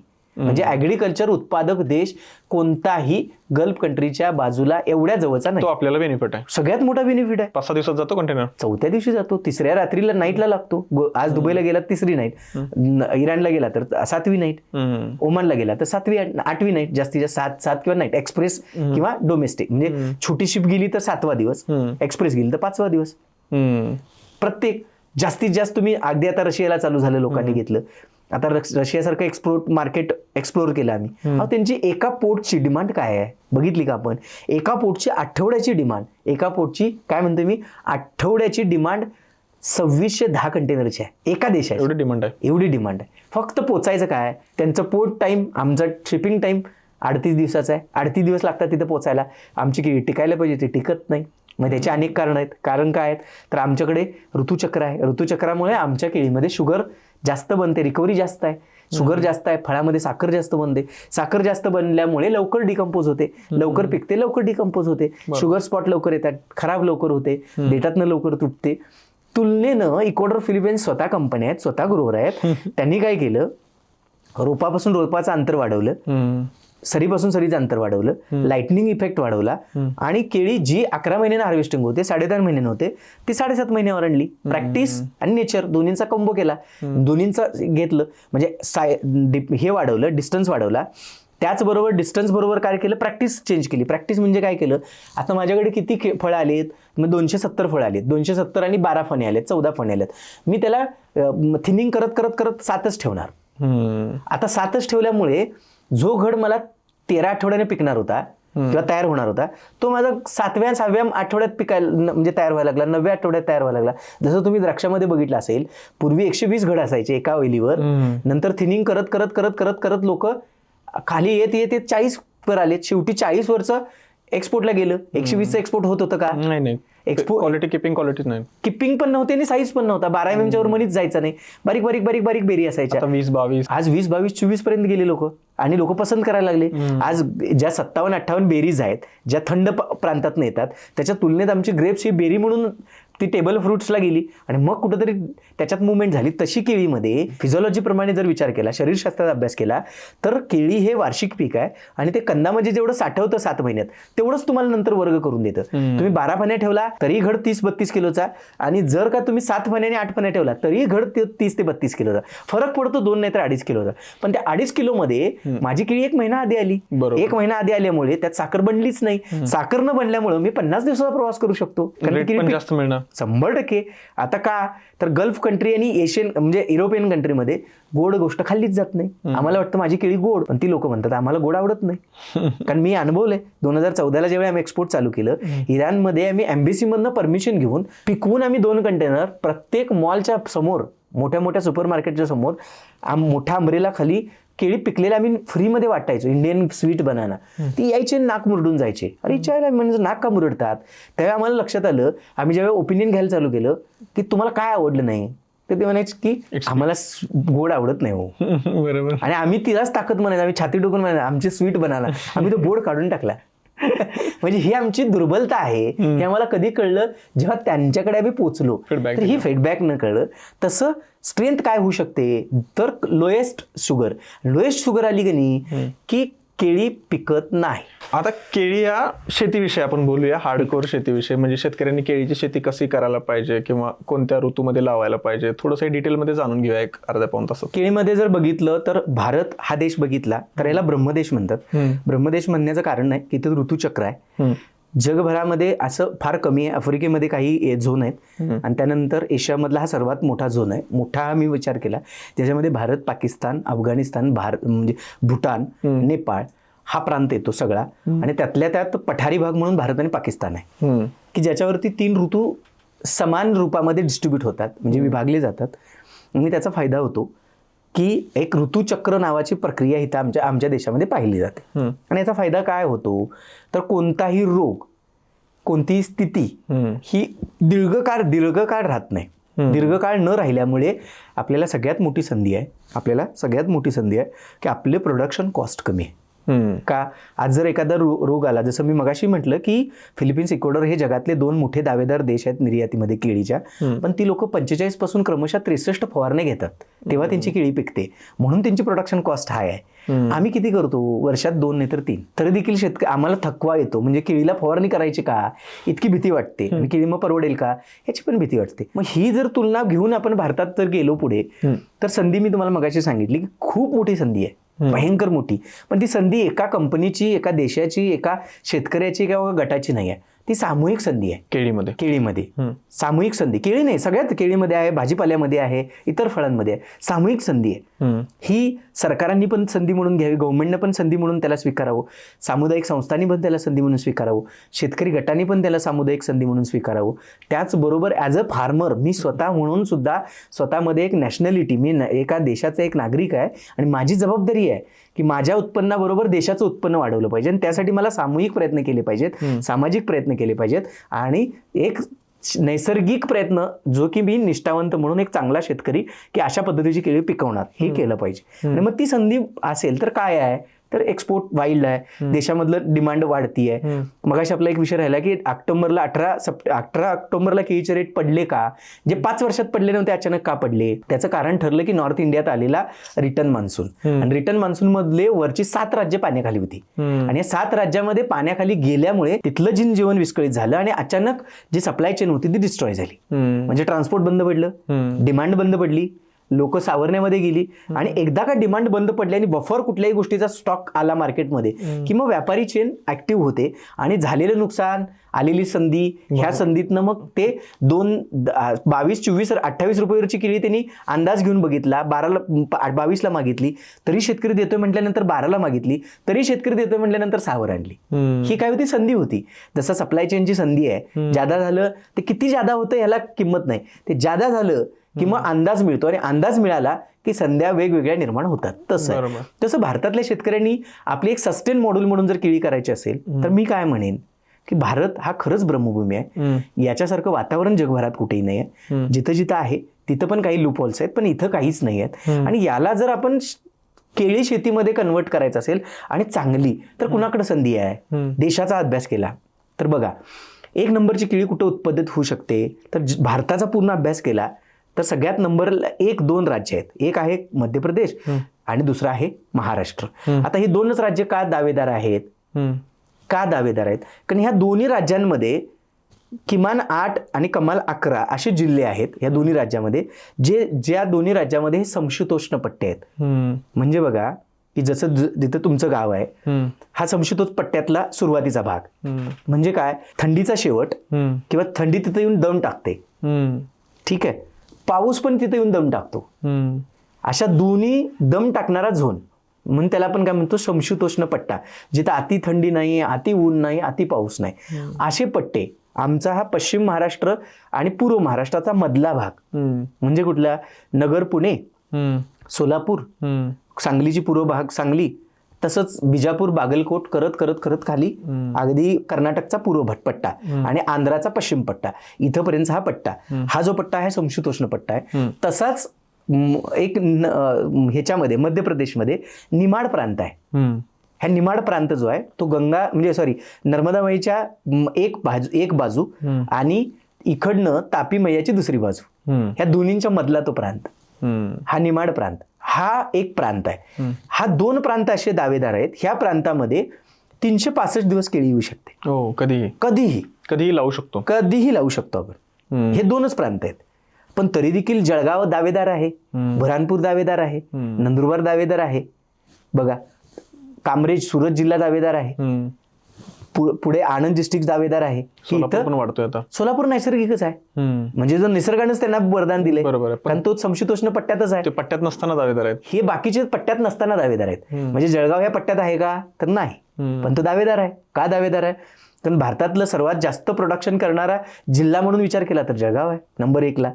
आजही क्वांटिटी वाईज त्यांचा हात कोणी धरू शकत नाही. एका गावात 12-15 लाख रोपं लागणं हे त्यांच्यासाठी काही मोठी गोष्ट नाही. जसं पश्चिम महाराष्ट्रात ऊस लागावा तशी जळगाव जिल्ह्यामध्ये केळी लागते. जळगाव म्हणजे स्पेशली खानदेश पट्टा, ज्याच्यामध्ये नंदुरबार, धुळे आणि जळगाव येतो. धुळ्यामध्ये फारशी केळी लागत नाही, पण नंदुरबार आणि जळगावमध्ये केळी मोठ्या प्रमाणावर लागते आणि ती केळी एवढ्या प्रमाणावर लागते त्यामुळे ते दावेदार आहेत. पण मग ह्याचा सगळ्याचा विस्तृत अभ्यास केला तर वातावरणानुसार कसं, काय संधी, कसं करावं, तर वातावरणामध्ये नुसार भारतामध्ये केळीचं एक चक्र तयार झाले. जर अभ्यास केला तर एक चक्र आहे आणि त्याचा अभ्यास शेतकऱ्यांनी करावा. मग सगळे दावेदार बनू शकतात आणि कुणाचेही कोण पायात पाय घालणार नाही. सगळ्यांना संधी निर्माण होती. म्हणजे कसं, थंडीमध्ये त्याला चिलिंग इंजरी येते, बरोबर. म्हणजे 15 नोव्हेंबर ते 15 फेब्रुवारी हा एक चिलिंग पांत आहे, एक सीझन थंडी. ह्या थंडीमध्ये कुठंही तुम्ही भारताच्या कुठल्याही कानाकोपऱ्यात केळी केली तर तिथं चिलिंग इंजरी येणार ना. ती एक्सपोर्ट होऊ शकते ना डोमेस्टिक मार्केटमध्ये पोहोचू शकते. पण चिलिंग इंजरी जर आली तर स्किन मधनं ब्रिदिंग बंद पडतं फळाच्या, आणि ब्रिदिंग बंद पडलं की साखर जी आहे ती स्किन पर्यंत पोहोचत नाही, आणि साखर स्किन पर्यंत पोहोचली नाही तर स्किनला कलर येत नाही. त्याचबरोबर ब्रिदिंग न झाल्यामुळे देठ आणि खोड, मिडल स्टेम, ह्याची जी अटॅचमेंट आहे ती तुटते, देठातून केळी पडून तुटून पडते. साल जे आहे, सालेच्या मध्ये जो धाग्यांचा भाग आहे तो धाग्यांचा भाग आकुंचन पावतो, आकुंचन पावतो, हार्ड होऊन स्किन हार्ड होते आणि आकुंचन पावतो, आणि त्यामुळे स्किन नंतर काय होते, लूज पडते. आणि ह्या सगळ्या गोष्टींमुळे केळीला पाणी सुटतं, आंबट गोड रंग चव येते, रंग येत नाही, आणि मग ती केळी दर्जाहीन होते, खात नाहीत. म्हणून जर सगळ्यांनी विचार केला तर पूर्ण ह्या प्रांताचा अभ्यास केला भारत ह्या प्रांताचा, तर संधी कशी आहे बघा. आमच्याकडे सुंदर निसर्ग आहे. म्हणजे अरबी समुद्रावरनं पाऊस बाहेर आला, महाराष्ट्रावर येतो, क्रमशः गुजरातवरती येतो, राजस्थानच्या काही भागावरती येतो आणि उत्तरेकडे प्रवास चालू करतो. त्याच वेळेला त्याच्या भेटीला अगदी पश्चिमच्या खोऱ्यातून बघा, पश्चिम भारतातून, पश्चिम बंगाल, ओडिसा आणि त्या सगळ्या खालच्या पट्ट्यातून पूर्ण ढग मध्य भारतापर्यंत येतात. आणि मध्य भारतामध्ये आले की ह्या प्रवासात आडवे आलेले ढग म्हणजे वारं ह्या ढगात मिक्स होतात आणि परत उत्तरेकडं तिरके वर जातात, बरोबर. असं हे प्रवास आहे. हे चक्र समजून घेतलं तर हे चक्र जसं हे वारं ढग घेऊन उत्तरेकडे गेलं, मध्य भारतापर्यंत आलं आणि उत्तरेकडे गेलं, बरं का. म्हणजे पश्चिमेकडे आलं तर निसर्गाने निर्माण पूर्वेकडे जायला पाहिजे होतं, पण ते मध्य भारतापर्यंत आलं. जो आडवा समुद्र राजस्थानपर्यंत आहे त्या समुद्राचं वारं परत त्याला आलं आणि त्याला पुश केलं आणि पूर्वेकडे येऊ दिलं नाही. त्यामुळे ते कुठे गेलं, उत्तरेकडे गेलं वरती, बरोबर. आणि हिमालयाला वेढा दिला त्यानं, बघा नैसर्गिक असा वेढा दिला, आणि ते गेलं कुठं, उत्तर भारतामध्ये. म्हणजे उत्तर भारतातून अगदी हिमालय खोऱ्यात गेलं. तिथं जाईपर्यंत कोरडं झालं, पाणी होतं जितकं तेवढं पाऊस पाडत कोरडं झालं. येताना काय झालं, परत समुद्रावर पोकळी तयार झाली, परत हे वारं परत आलं. येताना त्याने काय केलं की वरती उंची आहे, बर्फवृष्टी होते आणि तिथं सगळे म्हणजे पर्वत सगळे बर्फाने आच्छादित आहेत. तिथनं थंड वारं घेऊन परत वारं जड झालं. इकडल्या हलक्या प्रांतामध्ये पोकळीमध्ये ते परत वारं आलं. आता येताना ते परत कुठंपर्यंत आलं, मध्य भारतापर्यंत आलं. मध्य भारतावरती आल्यानंतर गंमत काय होते बघा, पश्चिमेला आणि दक्षिणेला दोन्ही विभागलं. पण विभागण्याच्या कामामध्ये निसर्ग नियमाप्रमाणे जो दक्षिणेचा काही कोर भाग आहे, ज्याच्यामध्ये केरळ, आंध्र प्रदेश, तामिळनाडू आणि थोडा महाराष्ट्र म्हणजे थोडा कर्नाटकचा काही भाग, इथं मात्र ते वारं गेलंच नाही. ह्या भागात पोचलंच नाही, कारण दोन्हीकडे 2 समुद्र किनारपट्ट्या लागल्या आणि ते मधला भाग तसाच राहिला. त्यामुळे थंडी ह्या प्रांतात येत नाही. गंमत बघा. म्हणून खाली ह्या भागामध्ये स्वेटर खपत नाहीत, का तर थंडी येतच नाही. तुम्ही आंध्रात गेला तर थंडी येतच नाही, कधीही टेम्परेचर 16च्या खाली जात नाही. आली तरी 1 तास 2 तास 4 तास 1 किंवा 2 दिवस, संपला विषय. त्यामुळे थंडीमध्ये इथं केळी पिकवावी. आता ह्याचा फायदा काय, नैसर्गिक केळी पिकते. या भागाने जर नोव्हेंबर डिसेंबर जानेवारी त्यांनी ऋतूसोबत गेला, त्रास कमी झाला, खर्च कमी झाला. तुम्हाला बॅगिंग करा, प्रोटेक्शन करा, काहीच गरज नाही. तुम्ही थंडीच्या पिरियडमध्ये केळी आणू शकताय. म्हणजे त्यांनी कधी लावायला पाहिजे केळी, फेब्रुवारी ते 15 मार्च, जास्तीत जास्त एप्रिलच्या पहिल्या आठवड्यात त्यांनी लावली की बरोबर 10 महिने म्हणजे नोव्हेंबर 15 पासून केळी त्यांची हार्वेस्टिंग चालू होते. थंडीचा त्यांना त्रास होत नाही. जानेवारी नंतर महाराष्ट्र बघा, थंडी संपते. आता जानेवारी नंतर महाराष्ट्राची केळी बाजारात यायला पाहिजे. आता महाराष्ट्राचा जर अभ्यास केला तर महाराष्ट्रातल्या पण कुठल्या प्रांताची यायला पाहिजे, ह्युमिडिटी मिनिमम राहते आणि नंतर कमी होते, अशा प्रांताची यायला पाहिजे. म्हणजे कुठले तर साधारणतः पश्चिम महाराष्ट्र इथली केळी बाजारात यायला पाहिजे. सातारा, कोल्हापूर, थोडासा नगरचा भाग, पुण्याचा थोडासा भाग आणि इकडे नाशिक, यांची केळी यावी. आमचा अजून एक महाराष्ट्राचा भाग आहे, तसाच मध्य प्रदेशचा भाग आहे, तसाच गुजरातचा भाग आहे. म्हणजे आणंद, राजपिपला, प्रत्येक एरियाच्या अनुसार त्यांनी अभ्यास करायला पाहिजे, मगच प्लांटेशन करायला पाहिजे. 15 जुलै ते 15 ऑगस्ट सप्टेंबरचा पहिला आठवडा इथं केळी लावली पाहिजे. ज्यांच्याकडे पठारी भाग आहे, डोंगर आहेत, पर्वत नाही आहेत, म्हणजे जळगावनी केळी बाजारात कधी आणावी, 15 मार्च ते 15 जून ते जास्तीत जास्त जून एंड, जास्तीत जास्त जुलै फर्स्ट वीक इथं जळगाव संपलंच पाहिजे. याचा फायदा काय, तीच केळी एक्सपोर्टला चालते, अप्रतिम येते, त्यावेळी त्यांची संधी आहे. त्यानंतर कुठलं चालू होतं, मग ह्या वेळेला जळगावची केळी बाजारात यायला पाहिजे, राजपिपलाची केळी बाजारात यायला पाहिजे, सुरतची केळी बाजारात यायला पाहिजे, त्याच वेळेला बऱ्हाणपूरची केळी बाजारात यायला पाहिजे. हे वेळा आहेत.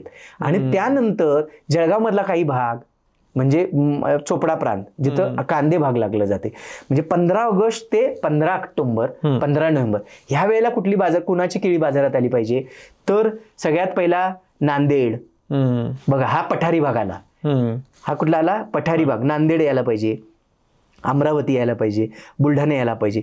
तसाच निमाड प्रांतातला काही भाग आहे, बरवानी आहे, तिकडे राजपिपला आहे, तिकडे आनंद आहे, त्यांचा यायला पाहिजे. प्रत्येकानं आपापल्या वातावरण बघून मार्केट त्यानुसार जायला पाहिजे. आणि मग 2 प्रांत, तुम्हाला सॉरी मी थांबवते, 2 प्रांत जसे की निमाड प्रांत आणि हा समशीतोच्च पट्ट्यातला आपला पश्चिम पूर्व महाराष्ट्रातला मधला भाग, हे आपल्या महाराष्ट्राचे 2-3 जिल्हे, 3 नगर, पुणे, सोलापूर, बिजापूर, बागलकोट ते खाली, आणि इकडे निमान प्रांतातले 8 राज्य, 8 जिल्हे. ह्यांनी वर्षभरात काय करावं, तर ह्यांनी वर्षभरात कधीही केळी लावावी. यांच्यासाठी गोल्डन चान्स आहे. काय आहे, कारण यांच्याकडे एन्व्हायरमेंटच असं आहे, लो टेम्परेचर गेलं तरी जाईस तोपर्यंत 10 वर जातं, तोपर्यंत वर येतं. म्हणजे काय टेन्शन नाही एवढं, त्यांना फारसं टेन्शन नाही. त्यांची किपिंग क्वालिटी प्रूव्हन आहे. आज जागतिक बाजारात त्यांनी प्रूव्हन स्वतःला केले. त्यांनी युनिटी कराव्या, एकत्र यावं, व्यापाऱ्यांना अप्रोच करावं, व्यापाऱ्यांना अप्रोच करून स्वतःहून जबाबदारी घ्यावी की आम्ही क्वालिटी प्रोड्युसर आहोत, क्वालिटी ग्रोअर आहोत, त्याबरोबर तुम्हाला ह्या महिन्यात एवढी टन केळी देऊ. आज बघा, व्यापाऱ्याकडे डिमांड आहे, शेतकऱ्याकडे केळी आहे, पण मधली चेन आहे ना ती मिसगाईड करते. किती पैशासाठी, 50 पैशासाठी. त्यांनी थोडंसं स्वार्थ जरासा बाजूला ठेवला तर आपल्यासारखी सुखी भाग्यवान आपणच आहोत. मग वर्षभर तुमच्याकडे वर्षाची चेन आहे, बफर सप्लाय आहे, आणि मग वर्षभर जे डिमांड आहे परदेशी बाजारात की आम्हाला वर्षभर केळी पाहिजे. आम्ही बघा परदेशी बाजारात गेलो की सप्लायर पहिला विचारतो 365 गुणिले किती कंटेनर बोल, मगच तुला माझी ऑर्डर. कंटिन्युटी, आणि ती आपल्याकडे आहे नाही, एकाही व्यापाऱ्याकडे नाही. आणि हे आम्ही आव्हानच करतो शेतकऱ्यांना की तुम्ही या, तुम्हाला काय बनायचं सांगा, चांगले शेतकरी बनायचं आहे, आम्ही तयार आहोत, चांगले टेक्निशियन बनायचे आहे. आमचं तर असं आव्हान आहे की इतर कंपनीवाले आहेत, त्यांनाही मला ॲग्रोनॉमिस्ट बनायचं आहे, चांगले, त्यांनी पण यावं, त्यांनी पण आमच्याबरोबर यावं, येऊन शिकावं, कारण देश मोठा आहे. आम्ही किती पुरणार आहे, भरपूर आहे, आम्ही किती पुरणार आहे. आणि नाहीच की. केळीच्या 1-to-1 पिकायचं. तुम्ही या, आमच्याबरोबर बसा, आमच्याबरोबर ट्रेनिंग घ्या. आज आम्हाला खूप कमेंट्स येतात की आमच्या चॅनलवरचे व्हिडिओ बघून इतर कंपनीचे अधिकारी आम्हाला कमेंट्स करतात की साहेब तुमच्यामुळे आम्ही केळी शिकलो आणि आमचा धंदा सेट झाला, आमचा पगार मोठा झाला, आम्ही स्टेबल झालो. नाहीतर आम्हाला केळी काही कळत नव्हती, पण ती आम्ही काढली होती शेतकऱ्यांसाठी. फायदा झाला कंपनीवाल्यांना, पण चांगलं आहे, कुठेतरी पर्पजफुली काहीतरी साध्य होतंय, आनंद आहे. आणि आम्ही म्हणतो हे ग्लोबल काम आहे, छोटा विचार करायची काही गरज नाही, खूप मोठं काम. येणाऱ्या काळात खूप मोठी संधी आहेत. Thank you very much.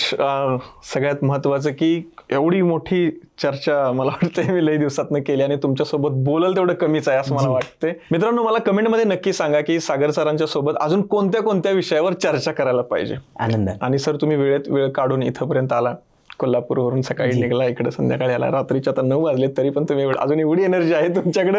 अजून मला वाटतं सकाळ झाली तरी तुम्ही बोलशील, हरकत नाही. भयंकर एनर्जी आहे खरंच. मी कंटाळलो ऍक्च्युली आज खरं सांगायचं झालं तर, पण जबरदस्त एनर्जी. आपण अजून करू असेच एपिसोड, आणि फार हे गरजेचं आहे अवेअरनेसच्या गोष्टीतनं आणि क्लॅरिटीच्या. खरं तर इथं बसून आपण काही क्लिअर सगळं करू शकत नाही, अजिबात करू शकत नाही, कारण फील्ड एक्सपिरियन्स, शेती करणं हा खूप वेगळा विषय. थोडं देखील जरी गोष्टी गेल्या तरी भरपूर आहेत त्यातनं, तर मला तर भरपूर गोष्टी एकदम आय ओपनिंग गोष्टी समजल्या. Thank you very much. मित्रांनो, हा एपिसोड मातीवरचा भरपूर शेतकऱ्यांपर्यंत शेअर करा आणि सबस्क्राईब करायला विसरू नका आणि कमेंट्स नक्की करत राहा.